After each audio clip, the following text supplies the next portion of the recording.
Please, could you take your seats?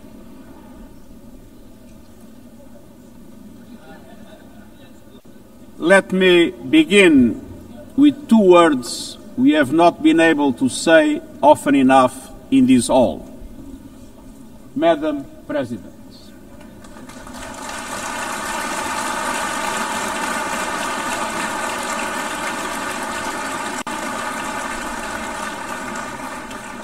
Excellencies, ladies and gentlemen, 8 years ago, in a world scorched by war, leaders made a choice: cooperation over chaos, law over lawlessness, peace over conflict. And that choice gave birth to the United Nations, not as a dream for perfection, but as a practical strategy for the survival of humanity. Many of our founders had seen firsthand the hell of the death camps and the terror of war. They knew that true leadership meant creating a system to prevent a replay of those horrors, a firewall against the flames of conflict and World War III, a forum for sovereign states to pursue dialogue and cooperation, and a concrete affirmation of an essential human truth: we are all in this together. And this General Assembly Hall is the heartbeat of that truth. It is why for decades world leaders have come to this one-of-a-kind podium. It is why you are here today. Because at its best, the United Nations is more than a meeting place. It's a moral compass, a force for peace and peacekeeping, a guardian of international law, a catalyst for sustainable development, a lifeline for people in crisis, a lighthouse for human rights, and the center that transforms your decisions, the decisions of member states, into action. 80 years on, we confront again the question our founders faced, only more urgent, more intertwined, more unforgiving. What kind of world do we choose to build together? Excellencies, we have our work cut out for us, as our ability to carry out that work is being cut from us. We have entered in an age of reckless disruption and relentless human suffering. Look around. The principles of the United Nations that you have established are under siege. Listen, the pillars of peace and progress are buckling under the weight of impunity, inequality, and indifference. Sovereign nations invaded, hunger weaponized, truth silence, rising smoke from bombed-out cities, rising anger in fractured societies, rising seas swallowing coastlines. Each one a warning, each one a question: what kind of world will we choose? A world of raw power or a world of laws? A world that is a scramble for self-interest or a world where nations come together? A world where might makes right or a world of rights for all? Excellencies, our world is becoming increasingly multipolar, and this is positive, reflecting a more diverse, dynamic global landscape. But multipolarity without effective multilateral institutions can court chaos, as Europe has learned the hard way, resulting in World War I. It was multipolar, but there was no multilateral institutions. So let's be clear. International cooperation is not naivete. It is hard-headed pragmatism. In a world where there's leap borders, isolation is an illusion. No country can stop a pandemic alone. No army can halt rising temperatures. No algorithm can rebuild trust once it is broken. These are global stress tests of our system, our solidarity, and our resolve. I'm convinced we can pass these tests, and we must. because people everywhere are demanding something better, and we owe them a system worthy of their trust and a future worthy of their dreams. And so we must make the choice, an active choice, to reaffirm the imperative of international law, to reassert the centrality of multilateralism, to reinforce justice and human rights, and to recommit to the principles that gave rise to our organization, and to the promise contained in its first words, we, the peoples. Excellencies, the choices we face are not part of an ideological debate. They are a matter of life and death for millions. As I scan the global landscape, we must make 5 critical choices. First, we must choose peace rooted in international law. Peace is our first obligation. Yet today, wars rage with a barbarity we vowed never to allow. Too often, the Charter is brandished when convenient and trampled when not. But the Charter is not optional. It is our foundation. And when the foundation cracks, everything built upon fractures. Around the world, we see countries acting as if the rules don't apply to them. We see humans treated as less than human, and we must call it out. Impunity is the mother of chaos, and it has spawned some of the most atrocious conflicts of our times. In Sudan, civilians are being slaughtered, starved, and silenced. Women and girls face unspeakable violence. There is no military solution. I urge all parties, including those in this hall, end the external support that is fueling this bloodshed. Push to protect civilians, because the Sudanese people deserve peace, dignity, and hope. In Ukraine, relentless violence continues to kill civilians, destroy civilian infrastructure, and threaten global peace and security. I commend recent diplomatic efforts by the United States and others. We must work for a full ceasefire and a just, lasting peace in accordance with the Charter, UN resolutions, and international law. In Gaza, the horrors are approaching a third monstrous year. They are the result of decisions that defy basic humanity. The scale of death and destruction are beyond any other conflict in my years as Secretary General. The International Court of Justice has issued legally binding provisional measures in the case named Application of the Convention on the Prevention and Punishment of the Crime of Genocide in the Gaza Strip. Since then, a famine has been declared and the killing has intensified. The measures stipulated by the ICJ must be implemented fully and immediately.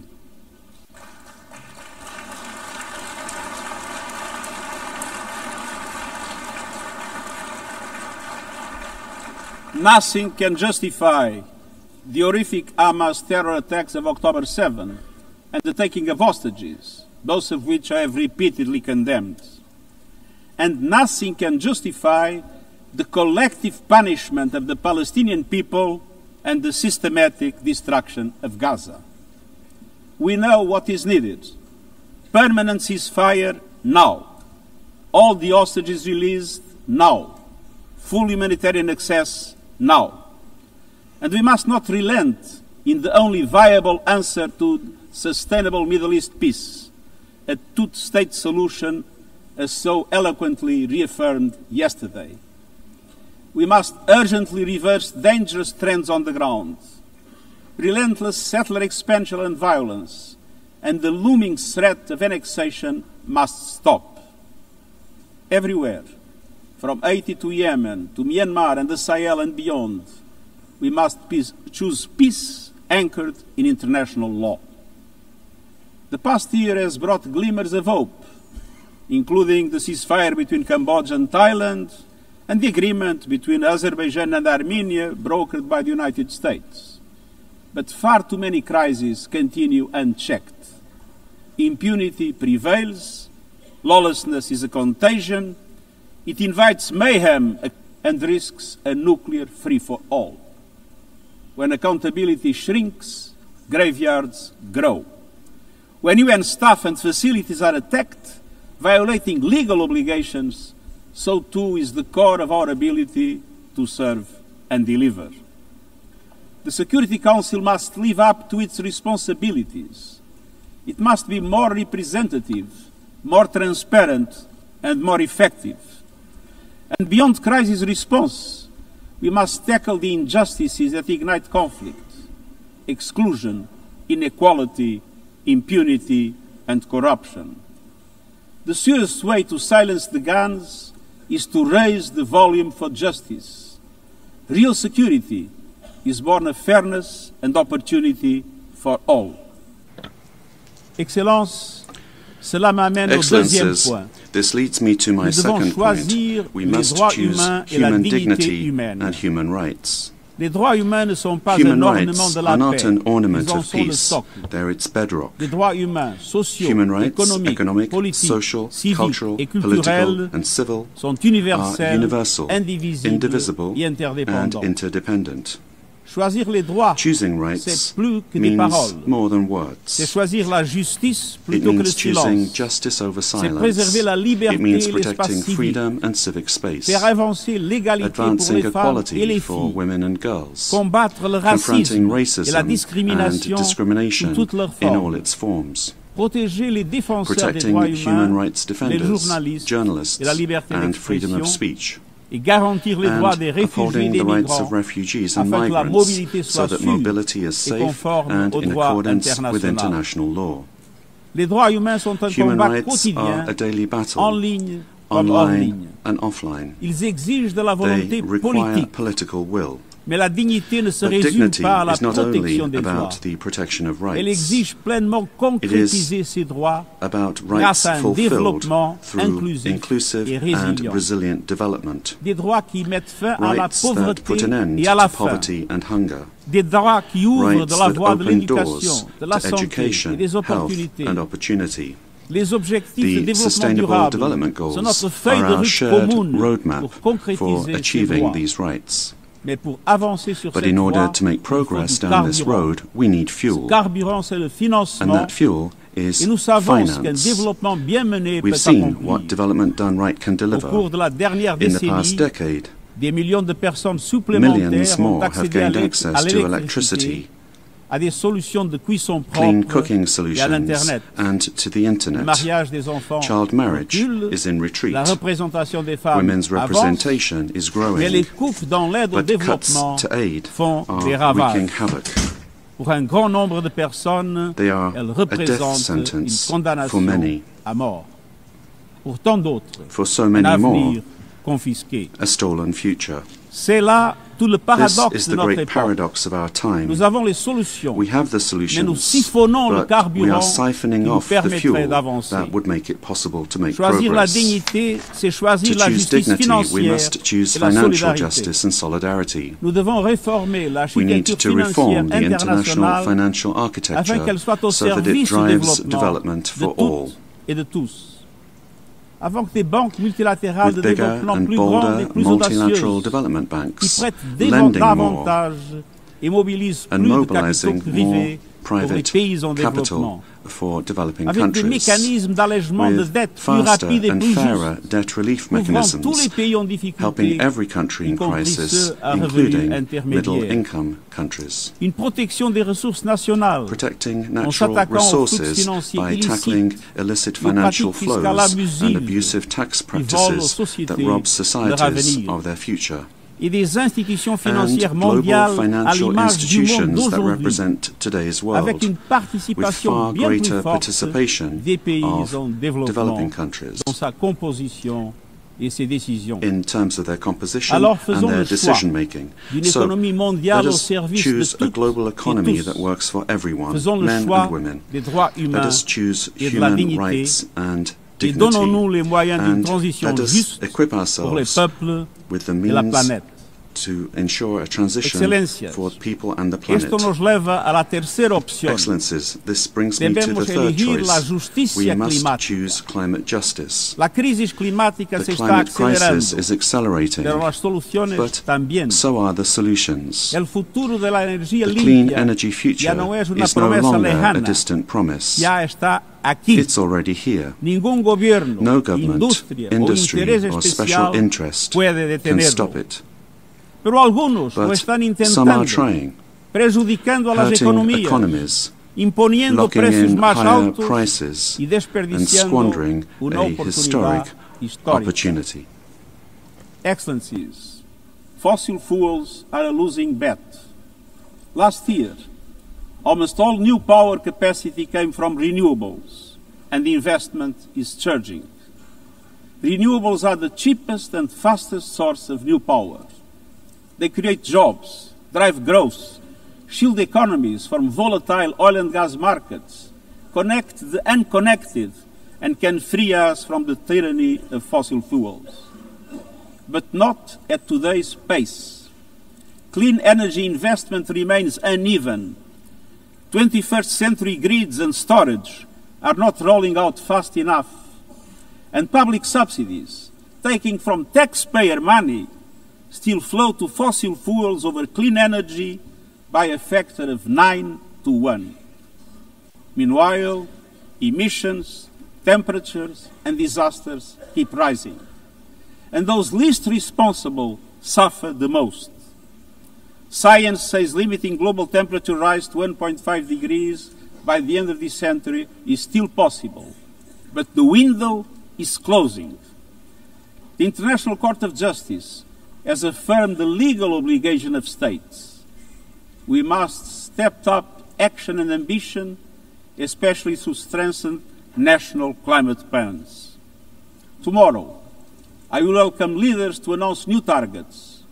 The G20, the biggest emitters, must lead, guided by common but differentiated responsibilities. But all countries must step up and do more as we head to the UN Climate Conference in Brazil. By accelerating action in energy, forests, methane and industrial decarbonization.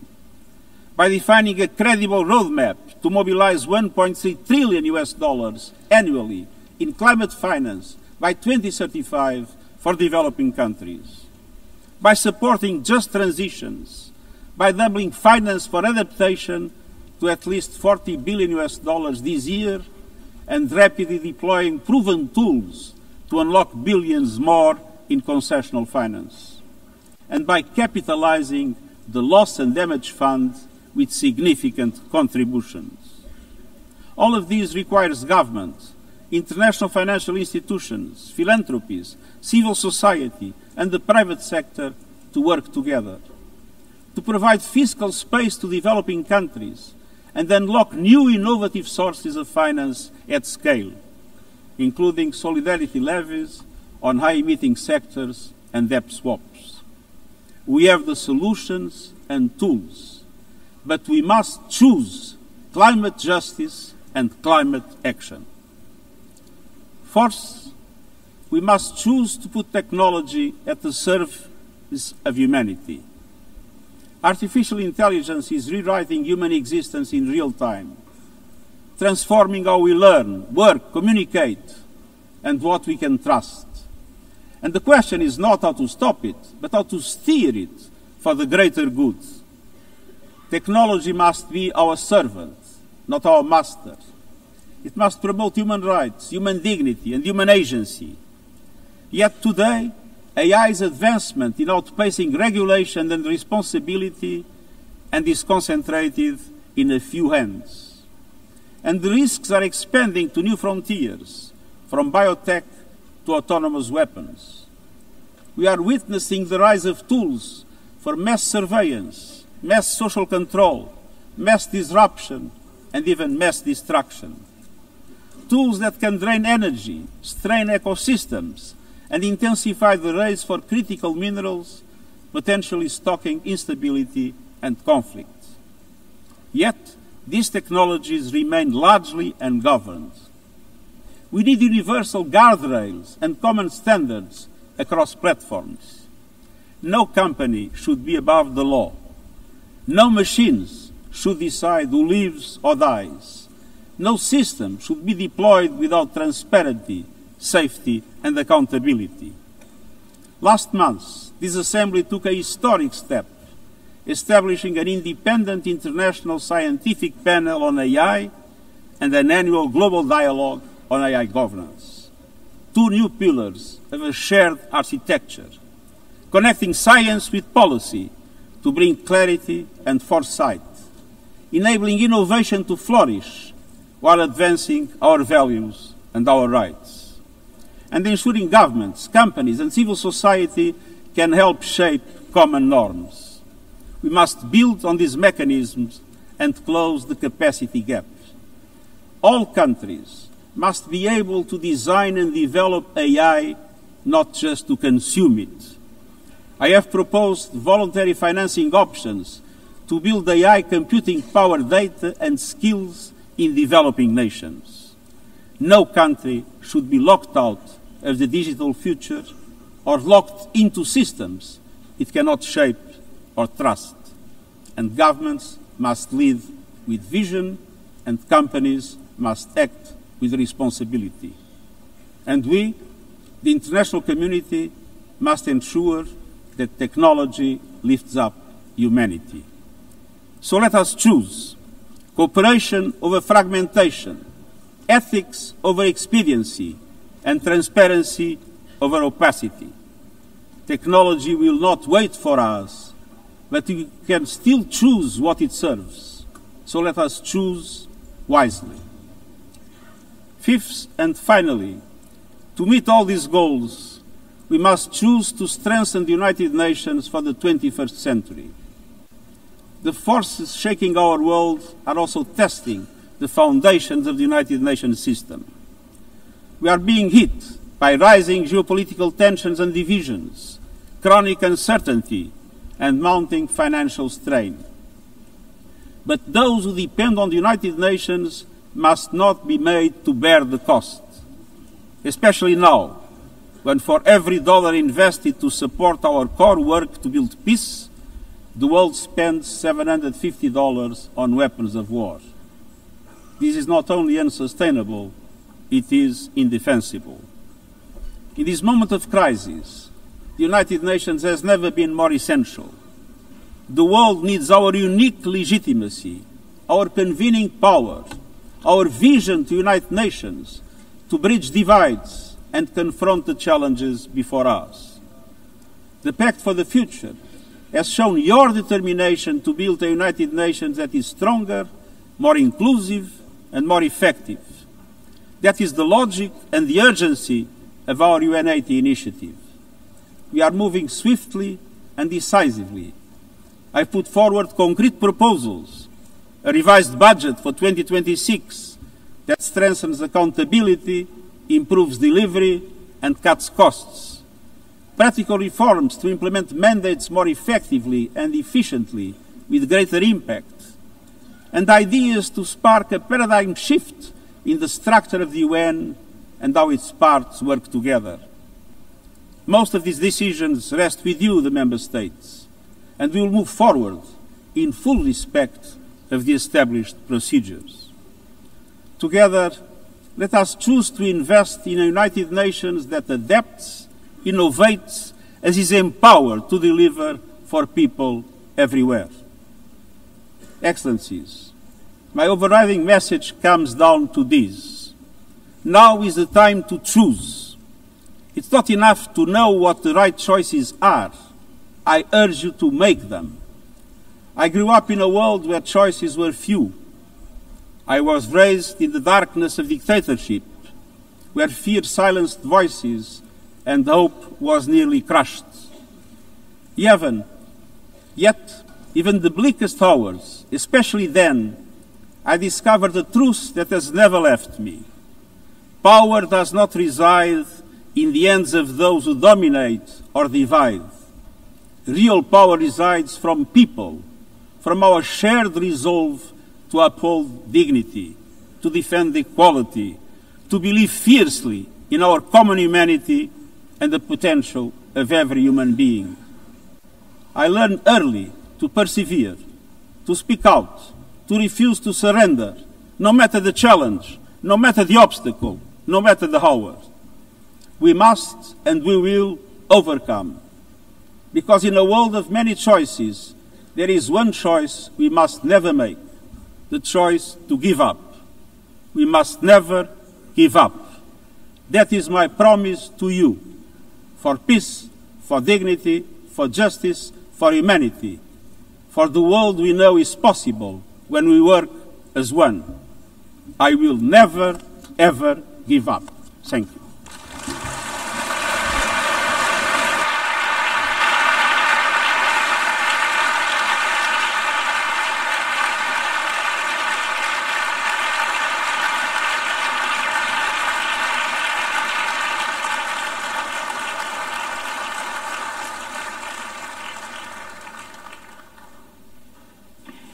I thank the Secretary General. The Assembly will now turn to agenda item 8, entitled General Debate.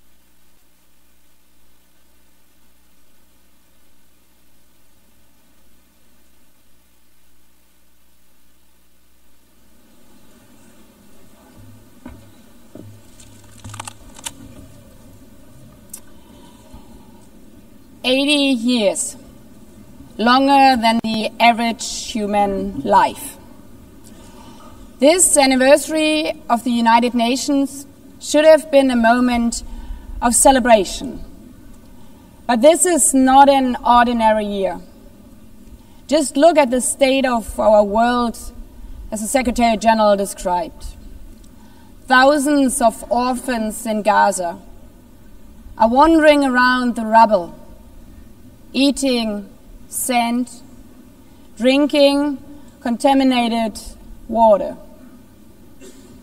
90-year-old women in Ukraine are hiding from drones, trapped in their homes instead of living their final years in peace. Children in Haiti, too afraid to walk to school, afraid they might be gunned down by gangs like their friends. And for every conflict and tragedy that seizes the headlines, there are so many more that are forgotten, lost to the news cycle. Like women in Democratic Republic of the Congo, shielding their daughters from armed groups, fearful they might be raped. And Rohingya children, spending their whole childhood in tattered tents, unable to remember what their home looks like. Faced with these realities, now is not the time to celebrate, but to ask ourselves, where is the United Nations?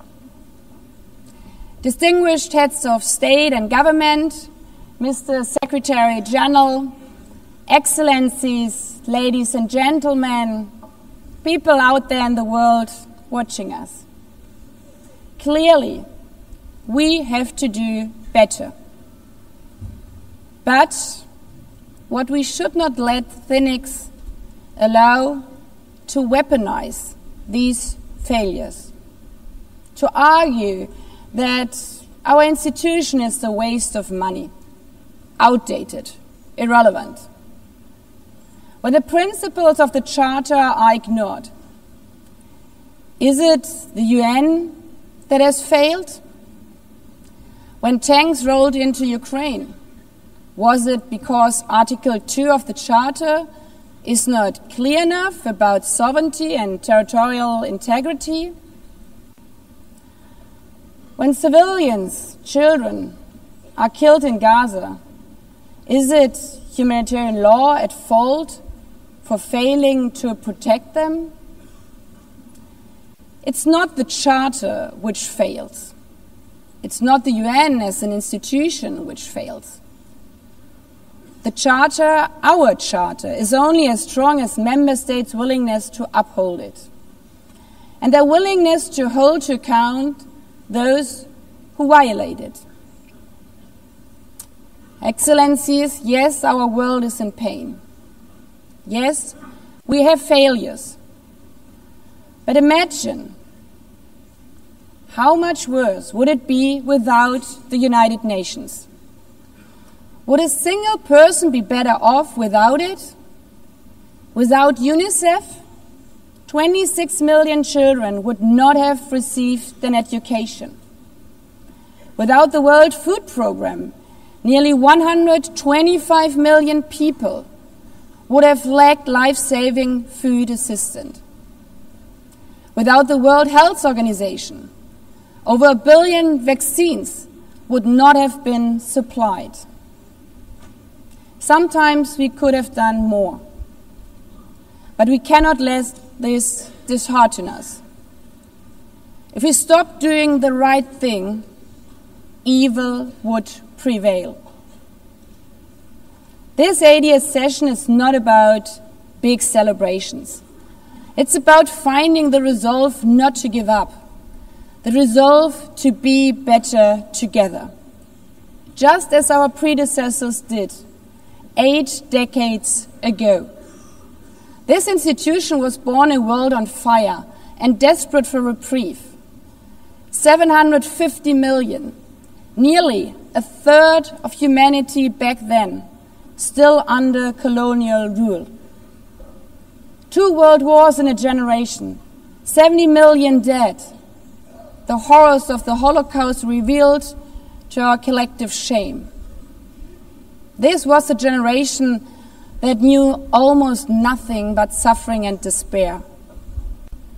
The signing of the Charter in 1945 gave hope to millions, gave us a North Star that guided our path from the ashes of war, helped guide nations from colonial rule into independent states, helped end apartheid.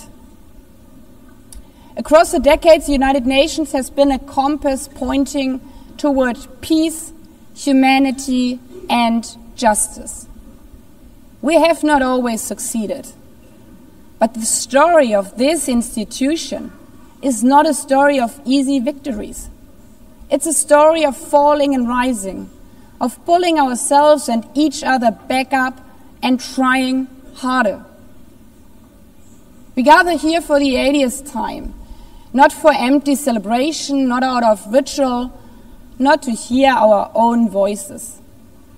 We gather to prove that this institution matters, and that through this institution, every nation represented here, no matter how big or small, can summon again the strength and unity first shown in San Francisco 80 years ago. The courage and resolve of world leaders, who even while some called them back then naive, believed they could build a better world from the wreckage of the old. They showed then what true leadership is. It's not about imposing your will or putting others down. True leadership is about lifting others up, not out of altruism, but for a mutual benefit, and even out of our self-interest. Because as our founders and every architect of peace since then has understood, helping others is what makes ultimately our own countries stronger. Could any state have faced the global pandemic alone? The virus did not have any passport. We were only able to solve it at the end with the support of the World Health Organization. The climate crisis does not stop at borders. CO2 emissions anywhere affect people everywhere. Even the wealthiest cities in the world cannot shield themselves from wildfires. And imagine coming here by plane, how safe would you feel to step into the next airplane if there were no international civil aviation organization anymore? which is responsible for setting safety regulations for 5 billion passengers each year. How comfortable would you be with your children using the internet while AI is uncontrolled and unchecked? As the lines between what is real and fake start to blur. In this globalized, digitalized world, we work together or we suffer alone. Excellencies, the theme of this milestone session and the high-level week is therefore better together. 80 years and more for peace, development, and human rights. Will living up to that be easy? No. But this hall was not built for easy times. It was built to come together to confront the hardest topics. This session is a session where the high-level week is about resolving differences. We showed some of it yesterday already. But even the house of dialogue and diplomacy needs a renovation. That is why the UN80 initiative and the wider reform process are not luxuries, but necessities. We are literally now at a crossroads, a make it or break it moment, politically, financially. Therefore, we have to deliver a United Nations that is agile, cost-effective, and fit for purpose. Member States have to give the Secretary General and this process their full support, because reform cannot stop in New York. It must carry through to every capital. That includes delivering the Pact for the Future and accelerating progress on the Sustainable Development Goals. Again, this is not about charity. It's about addressing the core purposes of this institution, about strengthening our foundations across all 3 pillars: peace and security, human rights, and sustainable development. They are inseparable. Leaving hundreds of millions trapped in extreme poverty, vulnerable to crisis, and denied their human rights is not only a moral failure, it's a recipe for global unrest, terrorism, and a tragic waste of humanity's greatest resource, its people. Put it simply, without the SDGs, there cannot be lasting peace. Excellencies, our future as an institution will also be shaped by the selection of the next Secretary General. And here we must pause and reflect. In nearly 80 years, this organization has never chosen a woman for that role. One might wonder how out of 4 billion potential candidates, there could not be found a single one. Of course,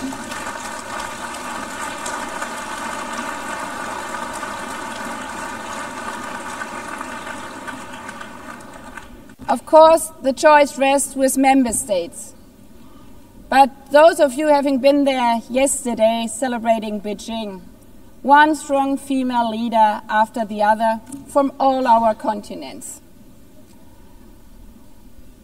Like 80 years ago, we are standing at a crossroads.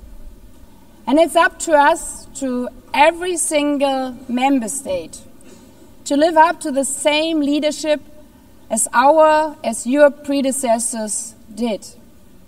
To act when action is needed. To uphold the principles of our Charter. To be better together. To show the people around the world that this United Nation is there. Today, tomorrow, and for the next 8 decades. Because, after all, it's the life insurance for every country. Thank you.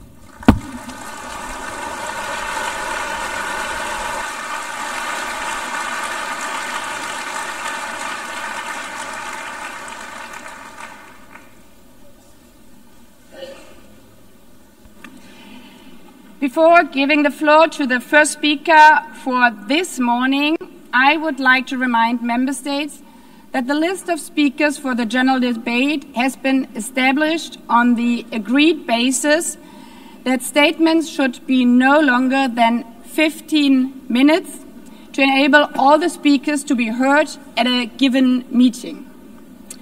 Within this time frame, I would like to appeal to speakers to deliver their statements at a reasonable pace so that interpretation into the other official languages may be provided properly.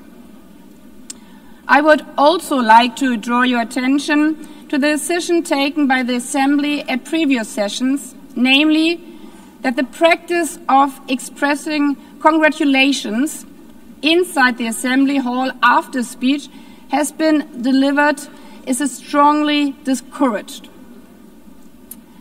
After delivering their statements from the rostrum, speakers are invited to exit the hall through room JA200, located behind the podium, before returning to their seats. May I take it that the Assembly agrees to proceed in this manner? It's so decided.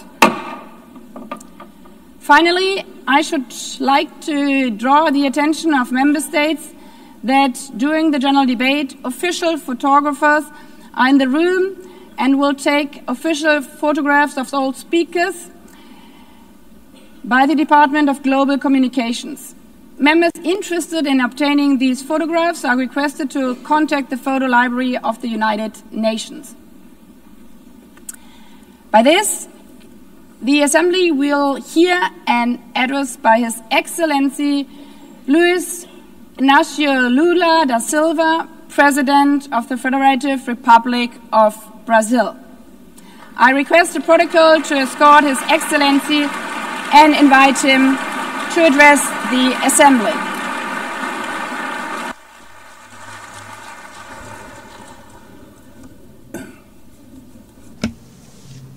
Senhora Presidente da Assembleia Geral, Madam President of the General Assembly, Annalena Barbu, Annalena Senhor Secretário-Geral, Mr. Secretary General Antonio Guterres, caro chefe de Estado e de Governo, dear heads of state and government, representante dos Estados and representatives of the member aqui states reunidos. gathered here.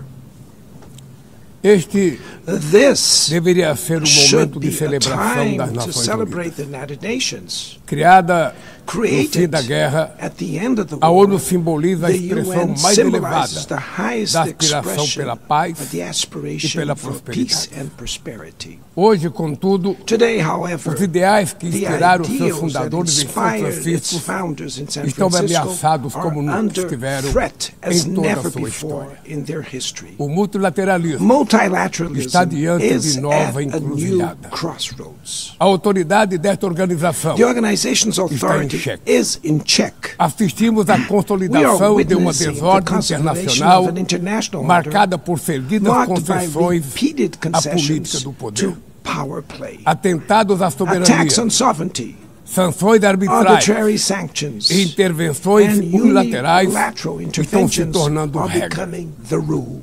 Existe evidente There paralelo is a clear entre a crise parallel do between the multilateralismo e o multilateralism enfraquecimento crisis da and the weakening democracia. of democracy. O autoritarismo se fortalece Authoritarianism is quando nos strengthened omitimos when we frente à fail to arbitrariedade. act in the face of Quando a arbitrary sociedade acts. internacional When the international society vacila na defesa da falters paz, in defending da peace, soberania e do sovereignty, direito, and the rule as of law, consequências são the trágicas. consequences are Em tragic todo o mundo, throughout the world. forças antidemocráticas Anti-democratic tentam forces subjugar are trying to as subjugate instituições e institutions sufocar and as stifle liberdades. freedoms. Cultua a violência, They worship violence, exalta a praise ignorância, ignorance, atuam como act milícias as physical físicas e and digitais digital militias, e cerceiam a and imprensa. restrict the press. Mesmo sob ataques sem Even precedentes, under an o Brasil unprecedented optou attack, por Brazil resistir chose to e resist defender sua and defend its democracia democracy. reconquistada há 40 anos 40 pelo seu years povo ago by depois its de people, 2 décadas de after governo 2 ditatorial. decades of dictatorial government. Não há justificativa There para is as no medidas justification for unilaterais e unilateral arbitrárias and contra nossas arbitrary instituições measures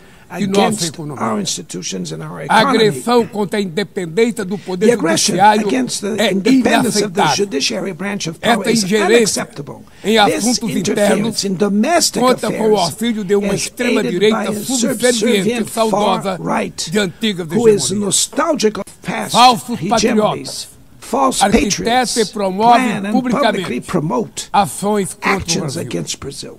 Não há pacificação com Cannot impunidade. be achieved with Há poucos impunity. dias, A few days e ago, pela primeira and for the vez em first time in 525 anos de nossa 525 história, years of our history, ex-chefe de a Estado former head of state foi condenado was por atentar convicted contra of o Estado attacking the democrático de democratic direito. rule of law. Foi He investigado, was investigated, indiciado e julgado, indicted, trialed, e and held responsabilizado pelos accountable seus atos for his em um actions processo in a minucioso. meticulous process. Teve amplo direito de defesa, He has the prerrogativa right to que as defend himself was ditaduras secured, negam a às suas prerogative that vítimas. dictatorships deny to Diante their dos victims olhos do mundo, before the eyes of the O Brasil world. deu um recado Brazil a todos os sent a candidatos message to all autocratas aspiring e aqueles que os apoiam. autocrats and those who Nossa support them. democracia Our e democracy, nossa our soberania sovereignty são are inegociáveis. non-negotiable.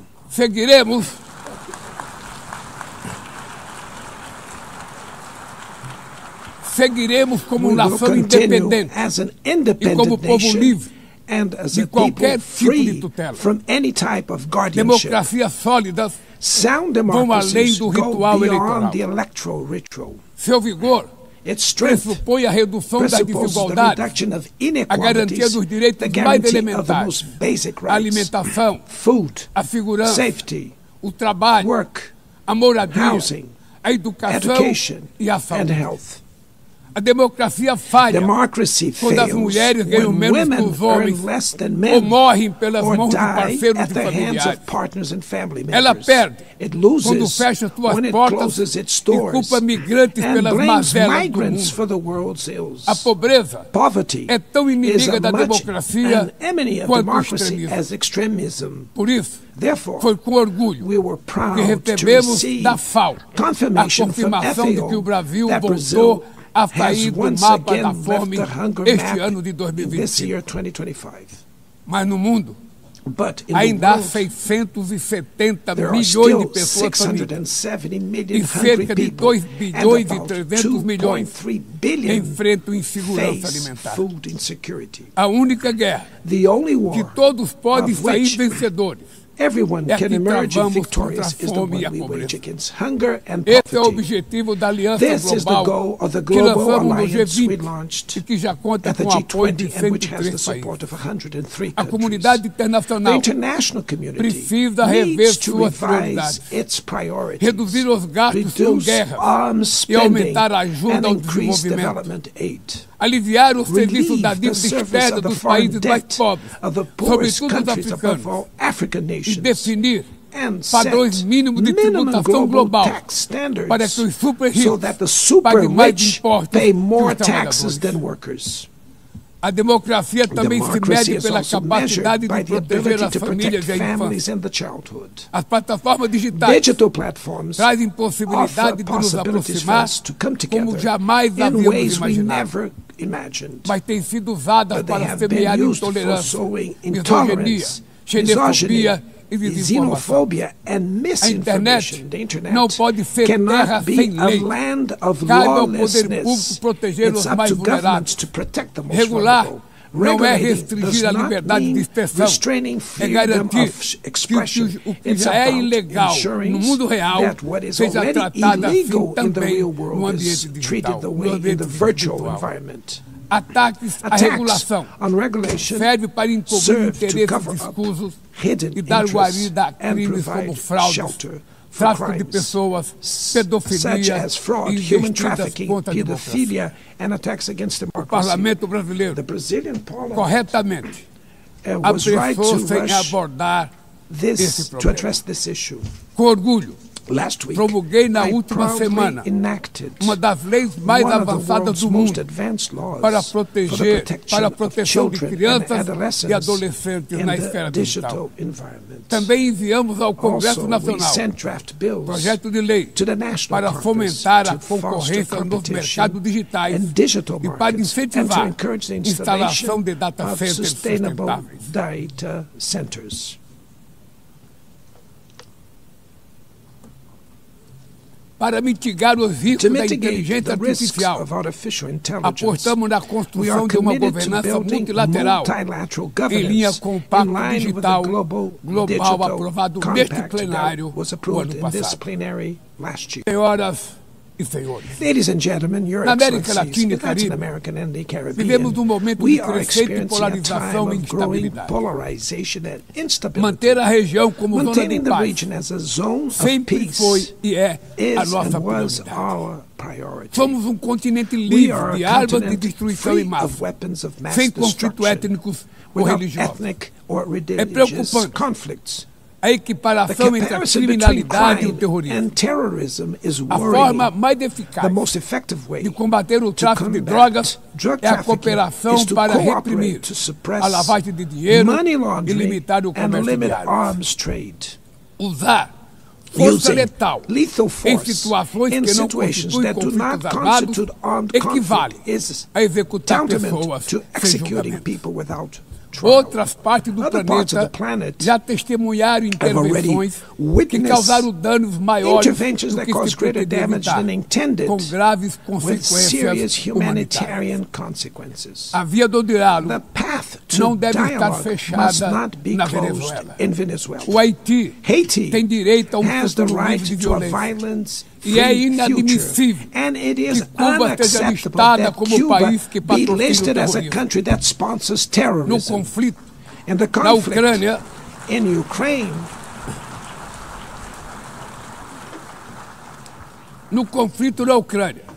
in the todos já conflict in sabemos Ukraine, que não we haverá all solução militar. already know that there will be O no recente encontro no military Alasca solution. The despertou recent a meeting in esperança de uma Alaska saída raised negociada. hopes for a negotiated É way preciso out. pavimentar It's necessary to caminhos pave the way para uma solução for realista. a realistic Isso solution. implica This levar em conta as implies legítimas taking into preocupações de account segurança the de todas as legitimate partes. security concerns A of all iniciativa parties. africana The African e o Initiative grupo de amigos da and paz, the Friends criado for por Peace China e group Brasil, created by China pode and contribuir Brazil para promover o can diálogo. help promote dialogue Nenhuma situação and a diplomatic é mais solution. No situation emblemática do is que o more uso emblematic desproporcional e of the ilegal disproportionate da and força illegal do use que a of da force Palestina. that the one occurring in Os Palestine. atentados terroristas The terrorist perpetrados attacks pelo Hamas perpetrated by são Hamas are indefensáveis sob qualquer indefensible ângulo. from any Mas angle, nada, but nothing, absolutamente absolutely nada, nothing justifica o justifies genocídio the ongoing em curso genocide em Gaza. in Gaza.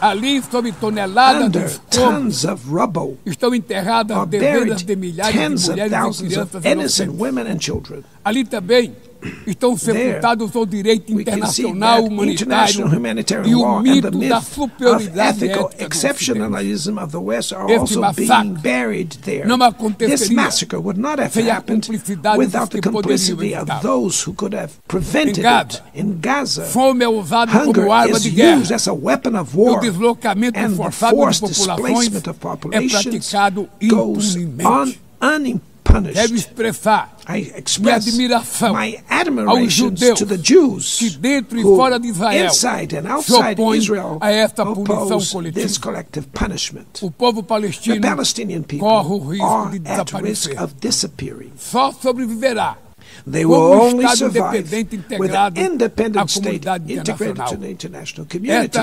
é a This solução is the defendida por solution mais de defended by more than 150 membros da ONU 150 e afirmada UN members, ontem aqui, reaffirmed neste mesmo yesterday plenário, here in this very mas plenary, obstruída but por bared único by veto. a single É veto. lamentável It is regrettable presidente that Mahmoud President Abbas Mahmoud tenha Abbas sido impedido was prevented pelo by país the host anfitrião de country ocupar of a occupying bancada da the Palestinian Palestina bench nesse at this momento historical moment.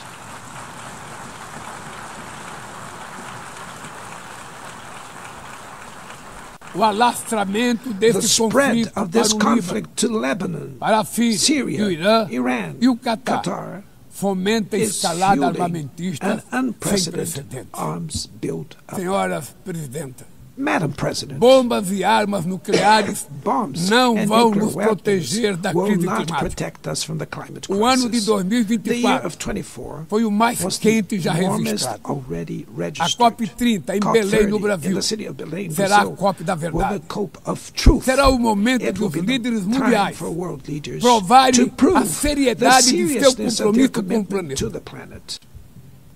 sem ter o quadro without completo das a complete contribuições picture nacionalmente determinadas, of the a chamada NDCs, NDC, nationally determined caminharemos de olhos contributions, vendados we para o were verdadeiro walking abismo. blindfolded towards O Brasil the abyss. se Brazil comprometeu a has reduzir committed entre to 59% e reducing its emissions by 67% suas 59 emissões, and abrangendo todos os 67%, gases de covering efeito all estufa greenhouse em gases todos os and setores da all economia. sectors of the economy. Nações em desenvolvimento Developing nations enfrentam a mudança do face clima climate change ao mesmo tempo while que lutam grappling contra outros with desafios. other challenges. Enquanto isso, Meanwhile, países ricos rich countries usufruem enjoy de padrão de a vida standard obtido às of living custas de 200 reached anos at de the emissões de expense of gases. 200 years of greenhouse Exigir gas maior emissions. ambição e maior Demanding acesso greater a ambition recursos and greater e access tecnologias to não é uma resources and questão de technology. caridade, It's not a matter of é charity, apenas uma but questão de of justiça. justice.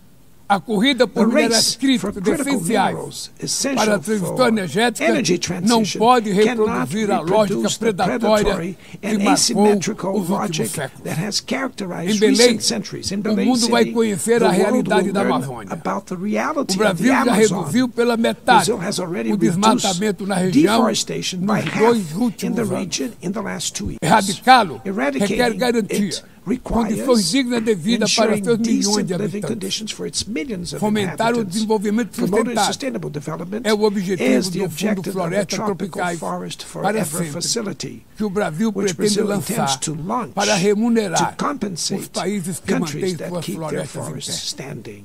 É chegado o momento de passar But the time has da come fase to da prove negociação to move para a from the etapa da negotiation phase to the implementação. implementation O mundo stage. deve muito The ao world regime owes a lot to the criado pela regime Convenção created do by the Clima. Climate Convention. Mas é necessário Climate change trazer o combate à needs mudança to do be clima brought para to o the coração heart da of the ONU UN para que ela tenha so that a it atenção gets que the merece. attention it Um deserves. conselho A vinculado à council Assembleia Geral, linked to the General com Assembly força e with the legitimidade power para and monitorar legitimacy to compromissos, monitor dará commitments, coerência provide à ação climática. coherence to climate action. Trata-se de um passo This is a fundamental fundamental step na direção de uma towards reforma a mais broader abrangente reform da of the organização, organization, que contemple which também would um also Conselho de include Segurança an ampliado expanded nas Security duas Council categorias in de the seus two membros. member categories. Poucas áreas Few areas retrocederam have tanto worsened como o as sistema much as the multilateral de comércio. multilateral trading system.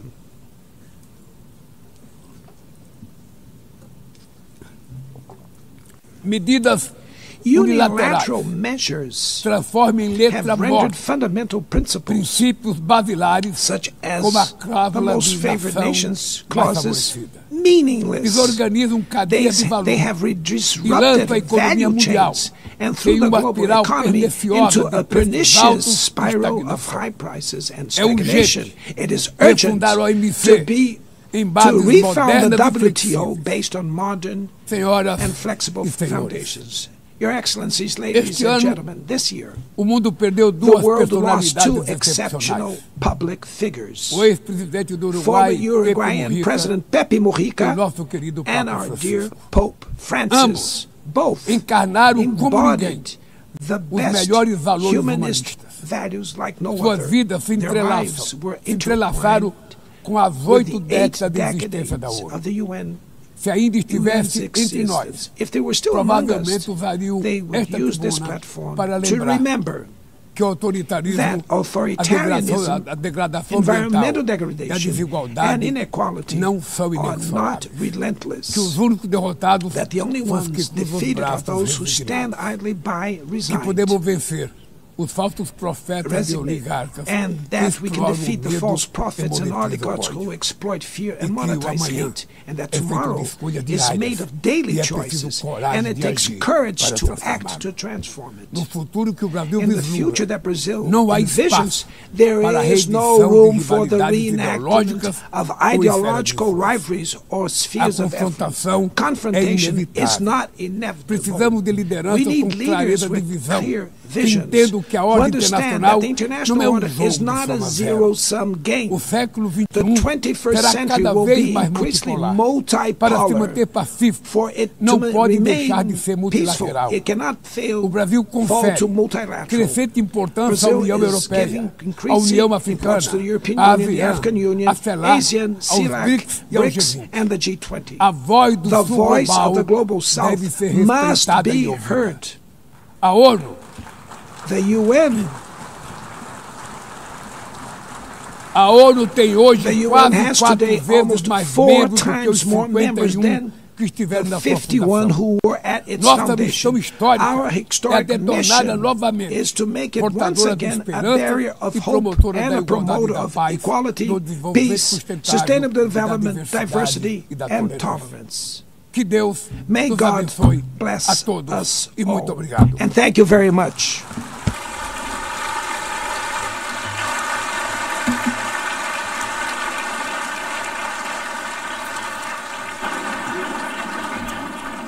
On behalf of the Assembly, I wish to thank the President of the Federative Republic of Brazil,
the Assembly will hear an address by His Excellency Donald Trump, President of the United States of America.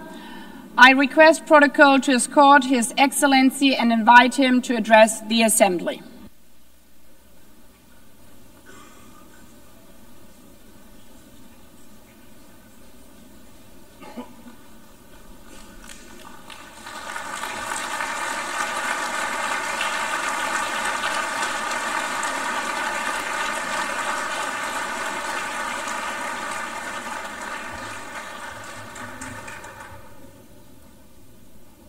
Thank you very much. Very much appreciated.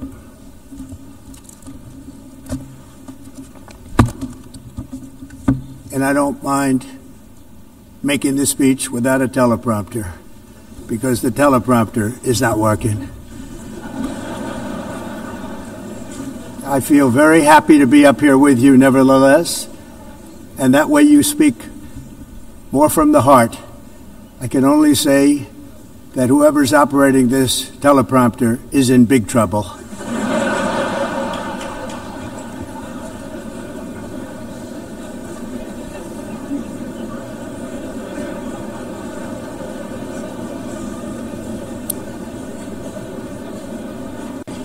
Hello, Madam First Lady.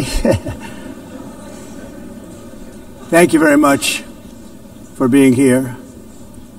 And Madam President, Mr. Secretary General, First Lady of the United States, distinguished delegates, ambassadors, and world leaders. 6 years have passed since I last stood in this grand hall and addressed a world that was prosperous and at peace in my first term. Since that day, the guns of war have shattered the peace I forged on 2 continents. An era of calm and stability gave way to one of the great crises of our time. And here in the United States, 4 years of weakness, lawlessness, and radicalism under the last administration delivered our nation into a repeated set of disasters. 1 year ago, our country was in deep trouble, but today, just 8 months into my administration, we are the hottest country anywhere in the world, and there is no other country even close. America is blessed with the strongest economy, the strongest borders, the strongest military, the strongest friendships, and the strongest spirit of any nation on the face of the earth. This is indeed the golden age of America. We are rapidly reversing the economic calamity we inherited from the previous administration, including ruinous price increases and record-setting inflation like we've never had before. Under my leadership, energy costs are down, gasoline prices are down, grocery prices are down, mortgage rates are down, and inflation has been defeated. The only thing that's up is the stock market, which just hit a record high. In fact, it hit a record high 48 times in the last short period of time. Growth is surging, manufacturing is booming. The stock market, as I said, is doing better than it's ever done. And all of you in this room benefit by that, almost everybody.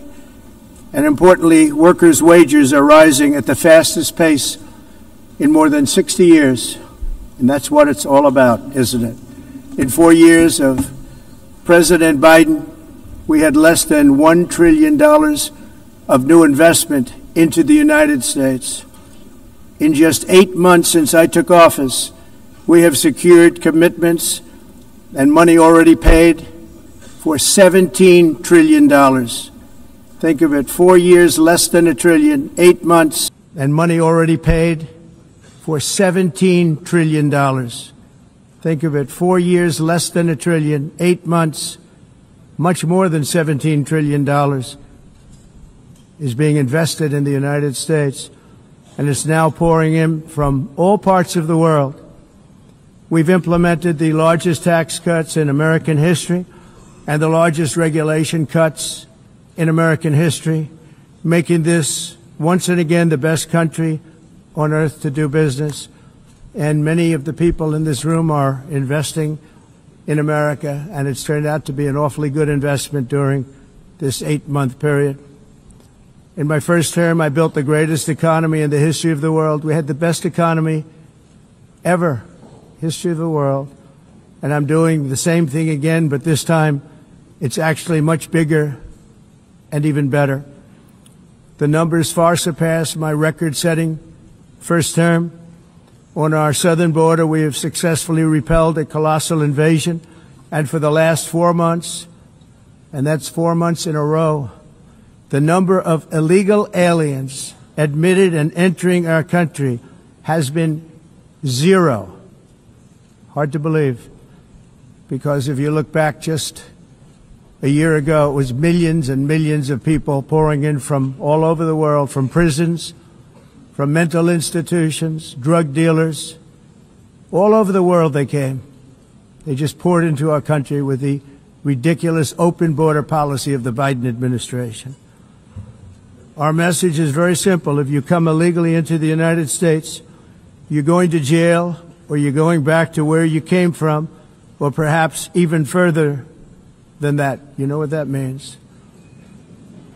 I want to thank the country of El Salvador for the successful and professional job they've done in receiving and jailing so many criminals that entered our country.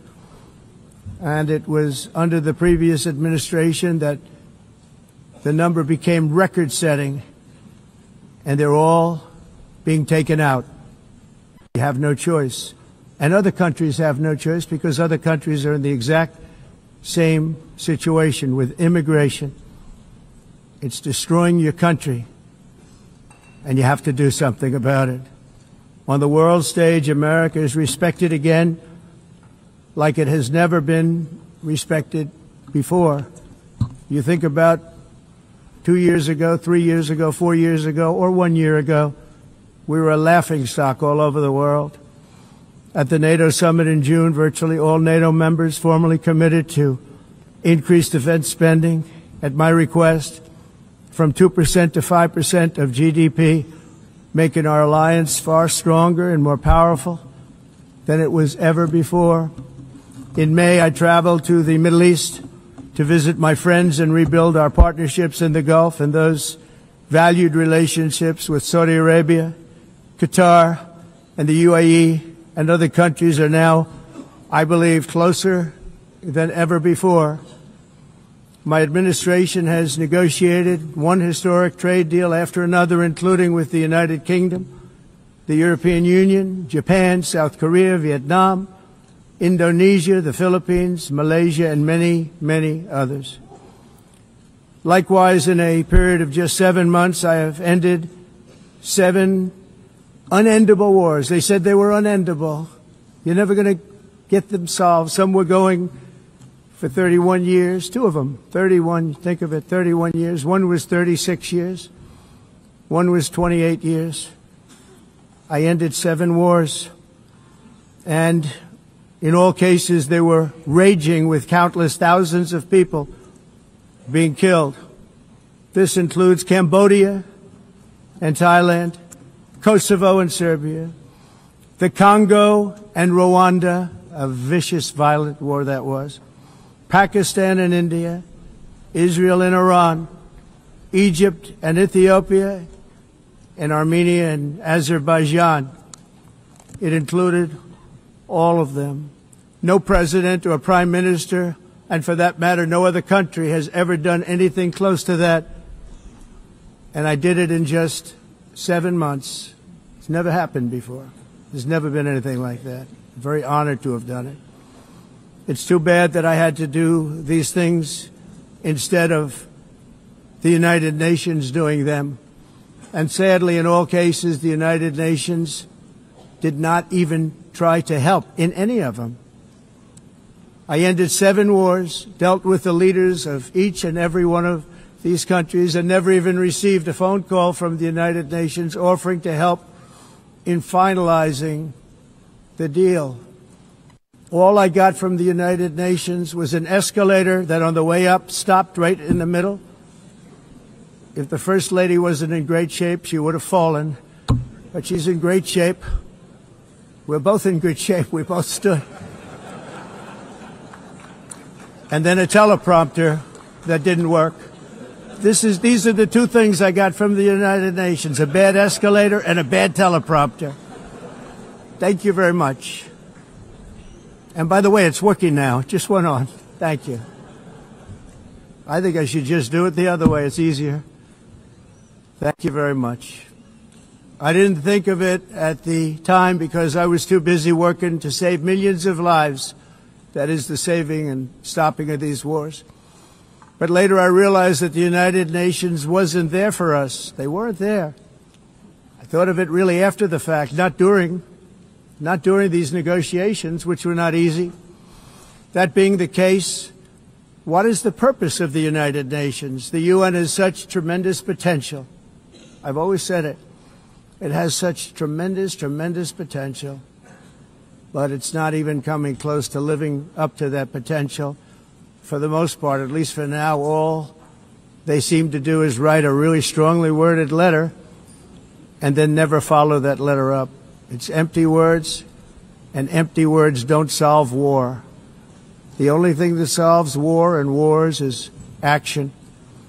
Now, after ending all of these wars and also earlier negotiating the Abraham Accords, which is a very big thing for which our country received no credit, never receives credit. Everyone says that I should get the Nobel Peace Prize for each one of these achievements. But for me, the real prize will be the sons and daughters who live to grow up with their mothers and fathers, because millions of people are no longer being killed in endless and unglorious wars. What I care about is not winning prizes, it's saving lives. We saved millions and millions of lives with the 7 wars. And we have others that we're working on, and you know that. Many years ago, a very successful real estate developer in New York, known as Donald J. Trump, I bid on the renovation and rebuilding of this very United Nations complex. I remember it so well. I said at the time that I would do it for $500 million, rebuilding everything. It would be beautiful. I used to talk about, I'm going to give you marble floors. They're going to give you terrazzo. I'm going to give you the best of everything. You're going to have mahogany walls. They're going to give you plastic. But they decided to go in another direction, which was much more expensive at the time, and which actually produced a far inferior product. And I realized that they did not know what they were doing when it came to construction, and that their building concepts were so wrong, and the product that they were proposing to build was so bad and so costly. It was going to cost them a fortune. And I said, and wait till you see the overruns. Well, I turned out to be right. They had massive cost overruns and spent between $2 and $4 billion on the building and did not even get the marble floors that I promised them. You walk on terrazzo. Do you notice that? As far as I'm concerned, frankly, looking at the building and getting stuck on the escalator, they still haven't finished the job. They still haven't finished. That was years ago. The project was so corrupt that Congress actually asked me to testify before them on the tremendous waste of money, because it turned out that they had no idea what it was, but they knew it was anywhere between $2 and $4 billion as opposed to $500 million with a guarantee. But they had no idea, and I said it cost much more than $5 billion. Unfortunately, many things in the United Nations are happening just like that, but on an even much bigger scale, much, much bigger. Very sad to see. Whether the UN can manage to play a productive role, I've come here today to offer the hand of American leadership and friendship to any nation in this assembly that is willing to join us in forging a safer, more prosperous world. And it's a world that we'll be much happier with. A dramatically better future is within our reach. But to get there, we must reject the failed approaches of the past and work together to confront some of the greatest threats in history. There is no more serious danger to our planet today than the most powerful and destructive weapons ever devised by man, of which the United States, as you know, has many. Just as I did in my first term, I've made containing these threats a top priority, starting with the nation of Iran. My position is very simple. The world to possess the most dangerous weapon. That's why shortly after taking office, I sent the so-called Supreme Leader a letter making a generous offer. I extended a pledge of full cooperation in exchange for a suspension of Iran's nuclear program. The regime's answer was to continue their constant threats to their neighbors and U.S. interests throughout the region and some great countries that are right nearby. Today, many of Iran's former military commanders, in fact, I can say almost all of them, are no longer with us. They're dead. And 3 months ago, in Operation Midnight Hammer, 7 American B-2 bombers dropped the 14 30,000-pound each bombs on Iran's key nuclear facilities, totally obliterating everything. No other country on earth could have done what we did. No other country has the equipment to do what we did. We have the greatest weapons on earth. We hate to use them. But we did something that for 22 years people wanted to do.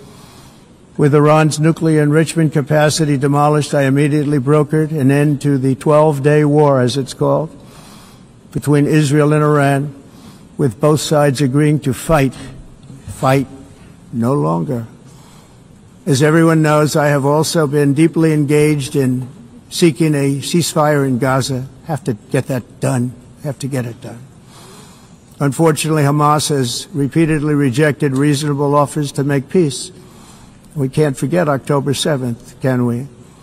Now, as if to encourage continued conflict, some of this body is seeking to unilaterally recognize a Palestinian state. The rewards would be too great for Hamas terrorists for their atrocities. This would be a reward for these horrible atrocities, including October 7th, even while they refuse to release the hostages or accept a ceasefire. Instead of giving to Hamas and giving so much, because they've taken so much, they have taken so much. This could have been solved so long ago. But instead of giving in to Hamas's ransom demands, those who want peace should be united with one message: release the hostages now. Just release the hostages now. Okay.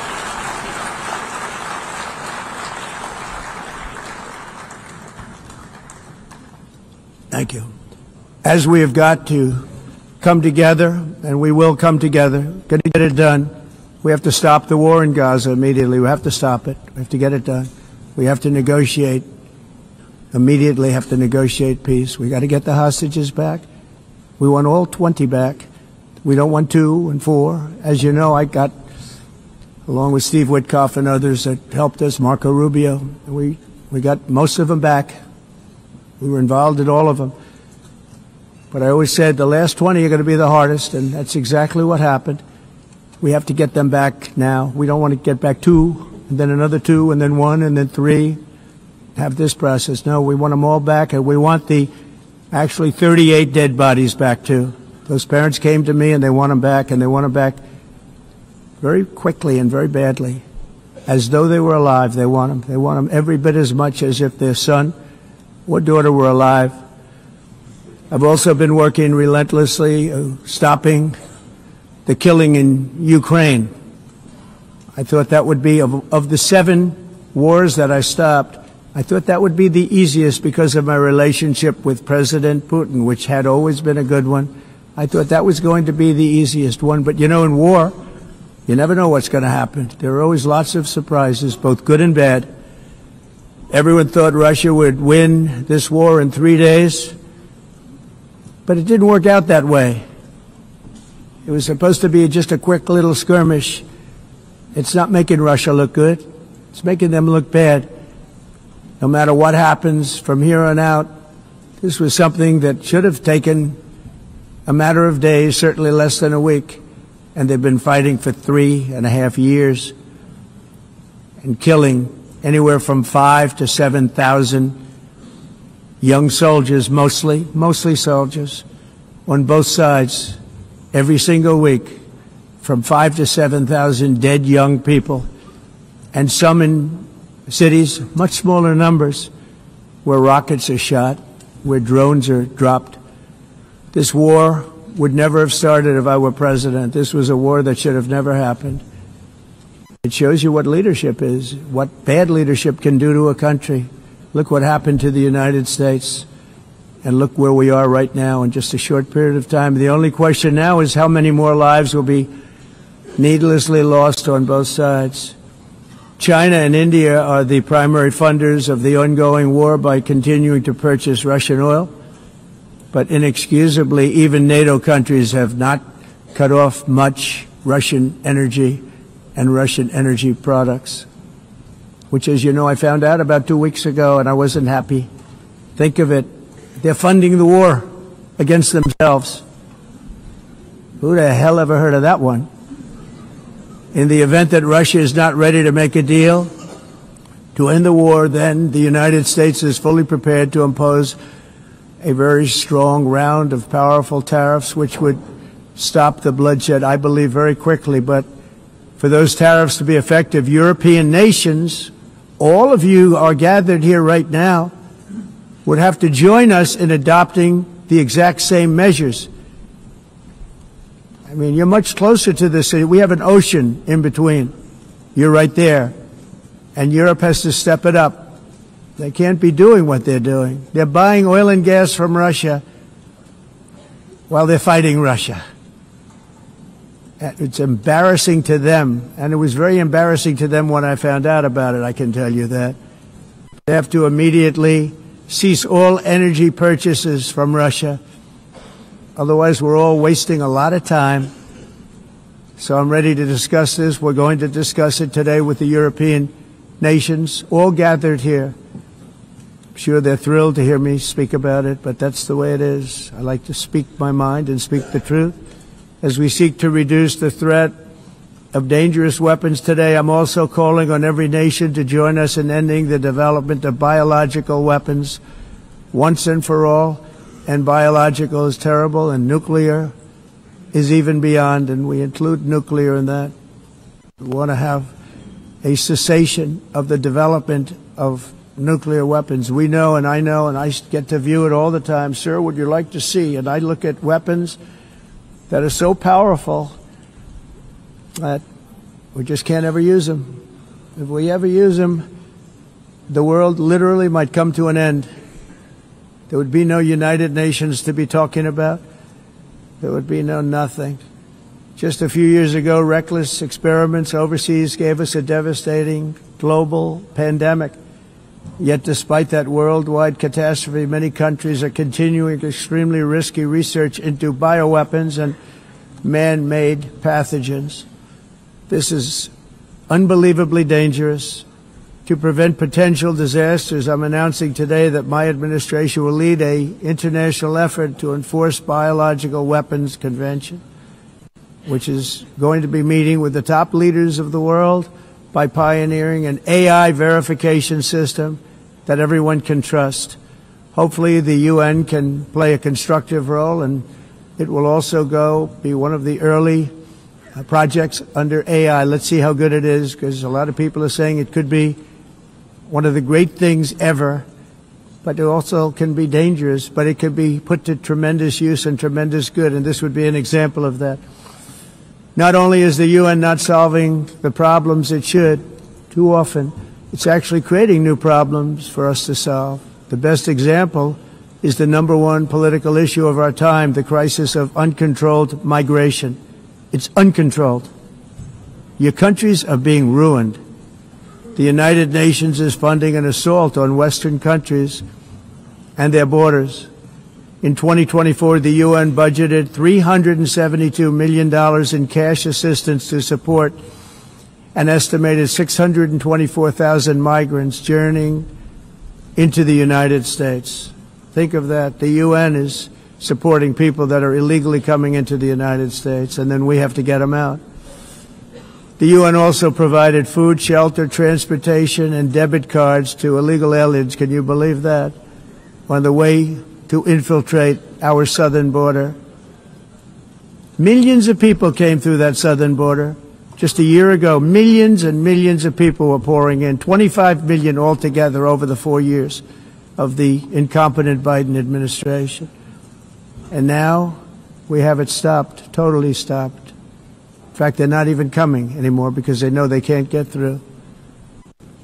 But what took place is totally unacceptable. The UN is supposed to stop invasions, not create them and not finance them. In the United States, we reject the idea that mass numbers of people from foreign lands can be permitted to travel halfway around the world, trample our borders, violate our sovereignty, cause unmitigated crime, and deplete our social safety net. We have reasserted that America belongs to the American people, and I encourage all countries to take their own stand in defense of their citizens as well. You have to do that because I see it. I'm not mentioning names. I see it, and I could call every single one of them out. You're destroying your countries. They're being destroyed. Europe is in serious trouble. They've been invaded by a force of illegal aliens like nobody's ever seen before. Illegal aliens are pouring into Europe. Nobody is ever, and nobody's doing anything to change it, to get them out. It's not sustainable. And because they choose to be politically correct, they're doing just absolutely nothing about it. And I have to say, I look at London, where you have a terrible mayor, terrible, terrible mayor. And it's been so changed, so changed. Now they want to go to Sharia law. But you're in a different country. You can't do that. Both the immigration and their suicidal energy ideas will be the death of Western Europe if something is not done immediately. This cannot be sustained. What makes the world so beautiful is that each country is unique. But to stay this way, every sovereign nation must have the right to control their own borders. You have the right to control your borders, as we do now, and to limit the sheer numbers of migrants entering their countries and paid for by the people of that nation that were there and that built that particular nation at the time. They put their blood, sweat, tears, money into that country. and now they're being ruined. Proud nations must be allowed to protect their communities and prevent their societies from being overwhelmed by people they have never seen before, with different customs, religions, with different everything. Where migrants have violated laws, lodged false asylum claims, or claimed refugee status for illegitimate reasons, they should, in many cases, be immediately sent home. And while we will always have a big heart for places and people that are struggling and truly compassionate, answers will be given. We have to solve the problem, and we have to solve it in their countries, not create new problems in our countries. And we are very helpful to a lot of countries that are just not able to send their people anymore. They used to send them to us in caravans of 25,000, 30,000 people each. These massive caravans of people pouring into our country, totally unchecked and unvetted. But not anymore. According to the Council of Europe, in 2024, almost 50% of inmates in German prisons were foreign nationals or migrants. In Austria, the number was 53% of the people in prisons were from places that weren't from where they are now. In Greece, the number was 54%, and in Switzerland, beautiful Switzerland, 72% of the people in prisons are from outside of Switzerland. When your prisons are filled with so-called asylum seekers who repaid kindness, and that's what they did, they repaid kindness with crime, it's time to end the failed experiment of open borders. You have to end it now. See, I can tell you. I'm really good at this stuff. Your countries are going to hell. In America, we've taken bold action to swiftly shut down uncontrolled migration. Once we started detaining and deporting everyone who crossed the border and removing illegal aliens from the United States, they simply stopped coming. They're not coming anymore. We're getting a lot of credit, but they're not coming anymore. This was a humanitarian act for all involved, because on the trips up, thousands of people a week were dying. Women were being raped. Nobody's ever seen anything like it. Raped, horribly beaten, raped. On the trip up, the journey up, it was a long walk. It was a long, arduous journey, indeed.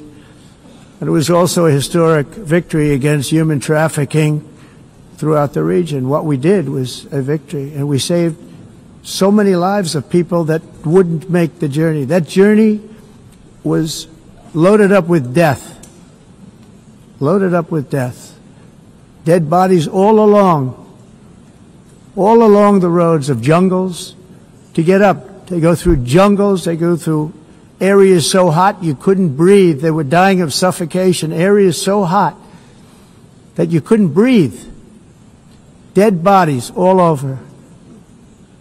By them not coming, we're saving tremendous numbers of lives. My people have done a fantastic job in doing what they did, and the American public agrees with it. I mean, I was very proud to see this morning I have the highest poll numbers I've ever had. Part of it is because of what we've done on the border. I guess the other part is what we've done on the economy. Joe Biden's policies empowered murderous gangs, human smugglers, child traffickers, drug cartels, and prisoners from all over the world. The previous administration also lost nearly 300,000 children. Think of that. They lost more than 300,000 children, little children, who were trafficked into the United States on the Biden watch, many of whom have been raped, exploited, and abused, and sold. Sold. Nobody talks about that. The fake news doesn't write about it. With many others, young children who are missing or dead. And we found a lot of these children, and we're sending them back, and we've been sending them back to their parents. They said, nobody knows who they are. They said, where do you come from? And they'll give us a country, and we'll find out, and we'll figure it out, and we'll bring them back to their homes. And the mother and father rush to the door, and their tears in their eyes. They can't believe that they're seeing their son or daughter, their little son or daughter again. We've done almost 30,000 of them so far. Any system that results in the mass trafficking of children is inherently evil. Yet that is exactly what the globalist migration agenda has done, and it's what it's all about. In America, those days, as you know, are over. The Trump administration is working, and we are continuing to work to track down the villains that are causing this problem, and also, as I said, to get back the 30,000 we've already returned. Now I think we're going to have another. We're going to find a lot. You're not going to find all of them. 300, more than 300,000. They're lost or they're dead. They're lost or they're dead because of the animals that did this. To protect our citizens, I've also designated multiple savage drug cartels as far as and you see this, and you see it happening right before your eyes. Let's put it this way. People don't like taking big loads of drugs in boats anymore. There aren't too many boats that are traveling on the seas by Venezuela. They tend not to want to travel very quickly anymore. And we've virtually stopped drugs coming into our country by sea. We call them the water drugs. They kill hundreds of thousands of people.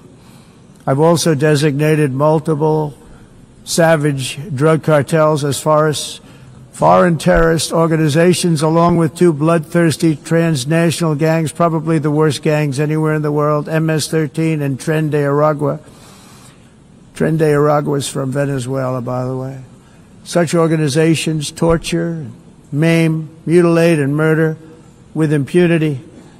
They're the enemies of all humanity. For this reason, we've recently begun using the supreme power of the United States military to destroy Venezuelan terrorists and trafficking networks led by Nicolas Maduro. To every terrorist thug smuggling poisonous drugs into the United States of America, please be warned that we will blow you out of existence. That's what we're doing. We have no choice. Can't let it happen. They're destroying. I believe we lost 300,000 people last year to drugs, 300,000. Fentanyl and other drugs. Each boat that we sink carries drugs that would kill more than 25,000 Americans. We will not let that happen.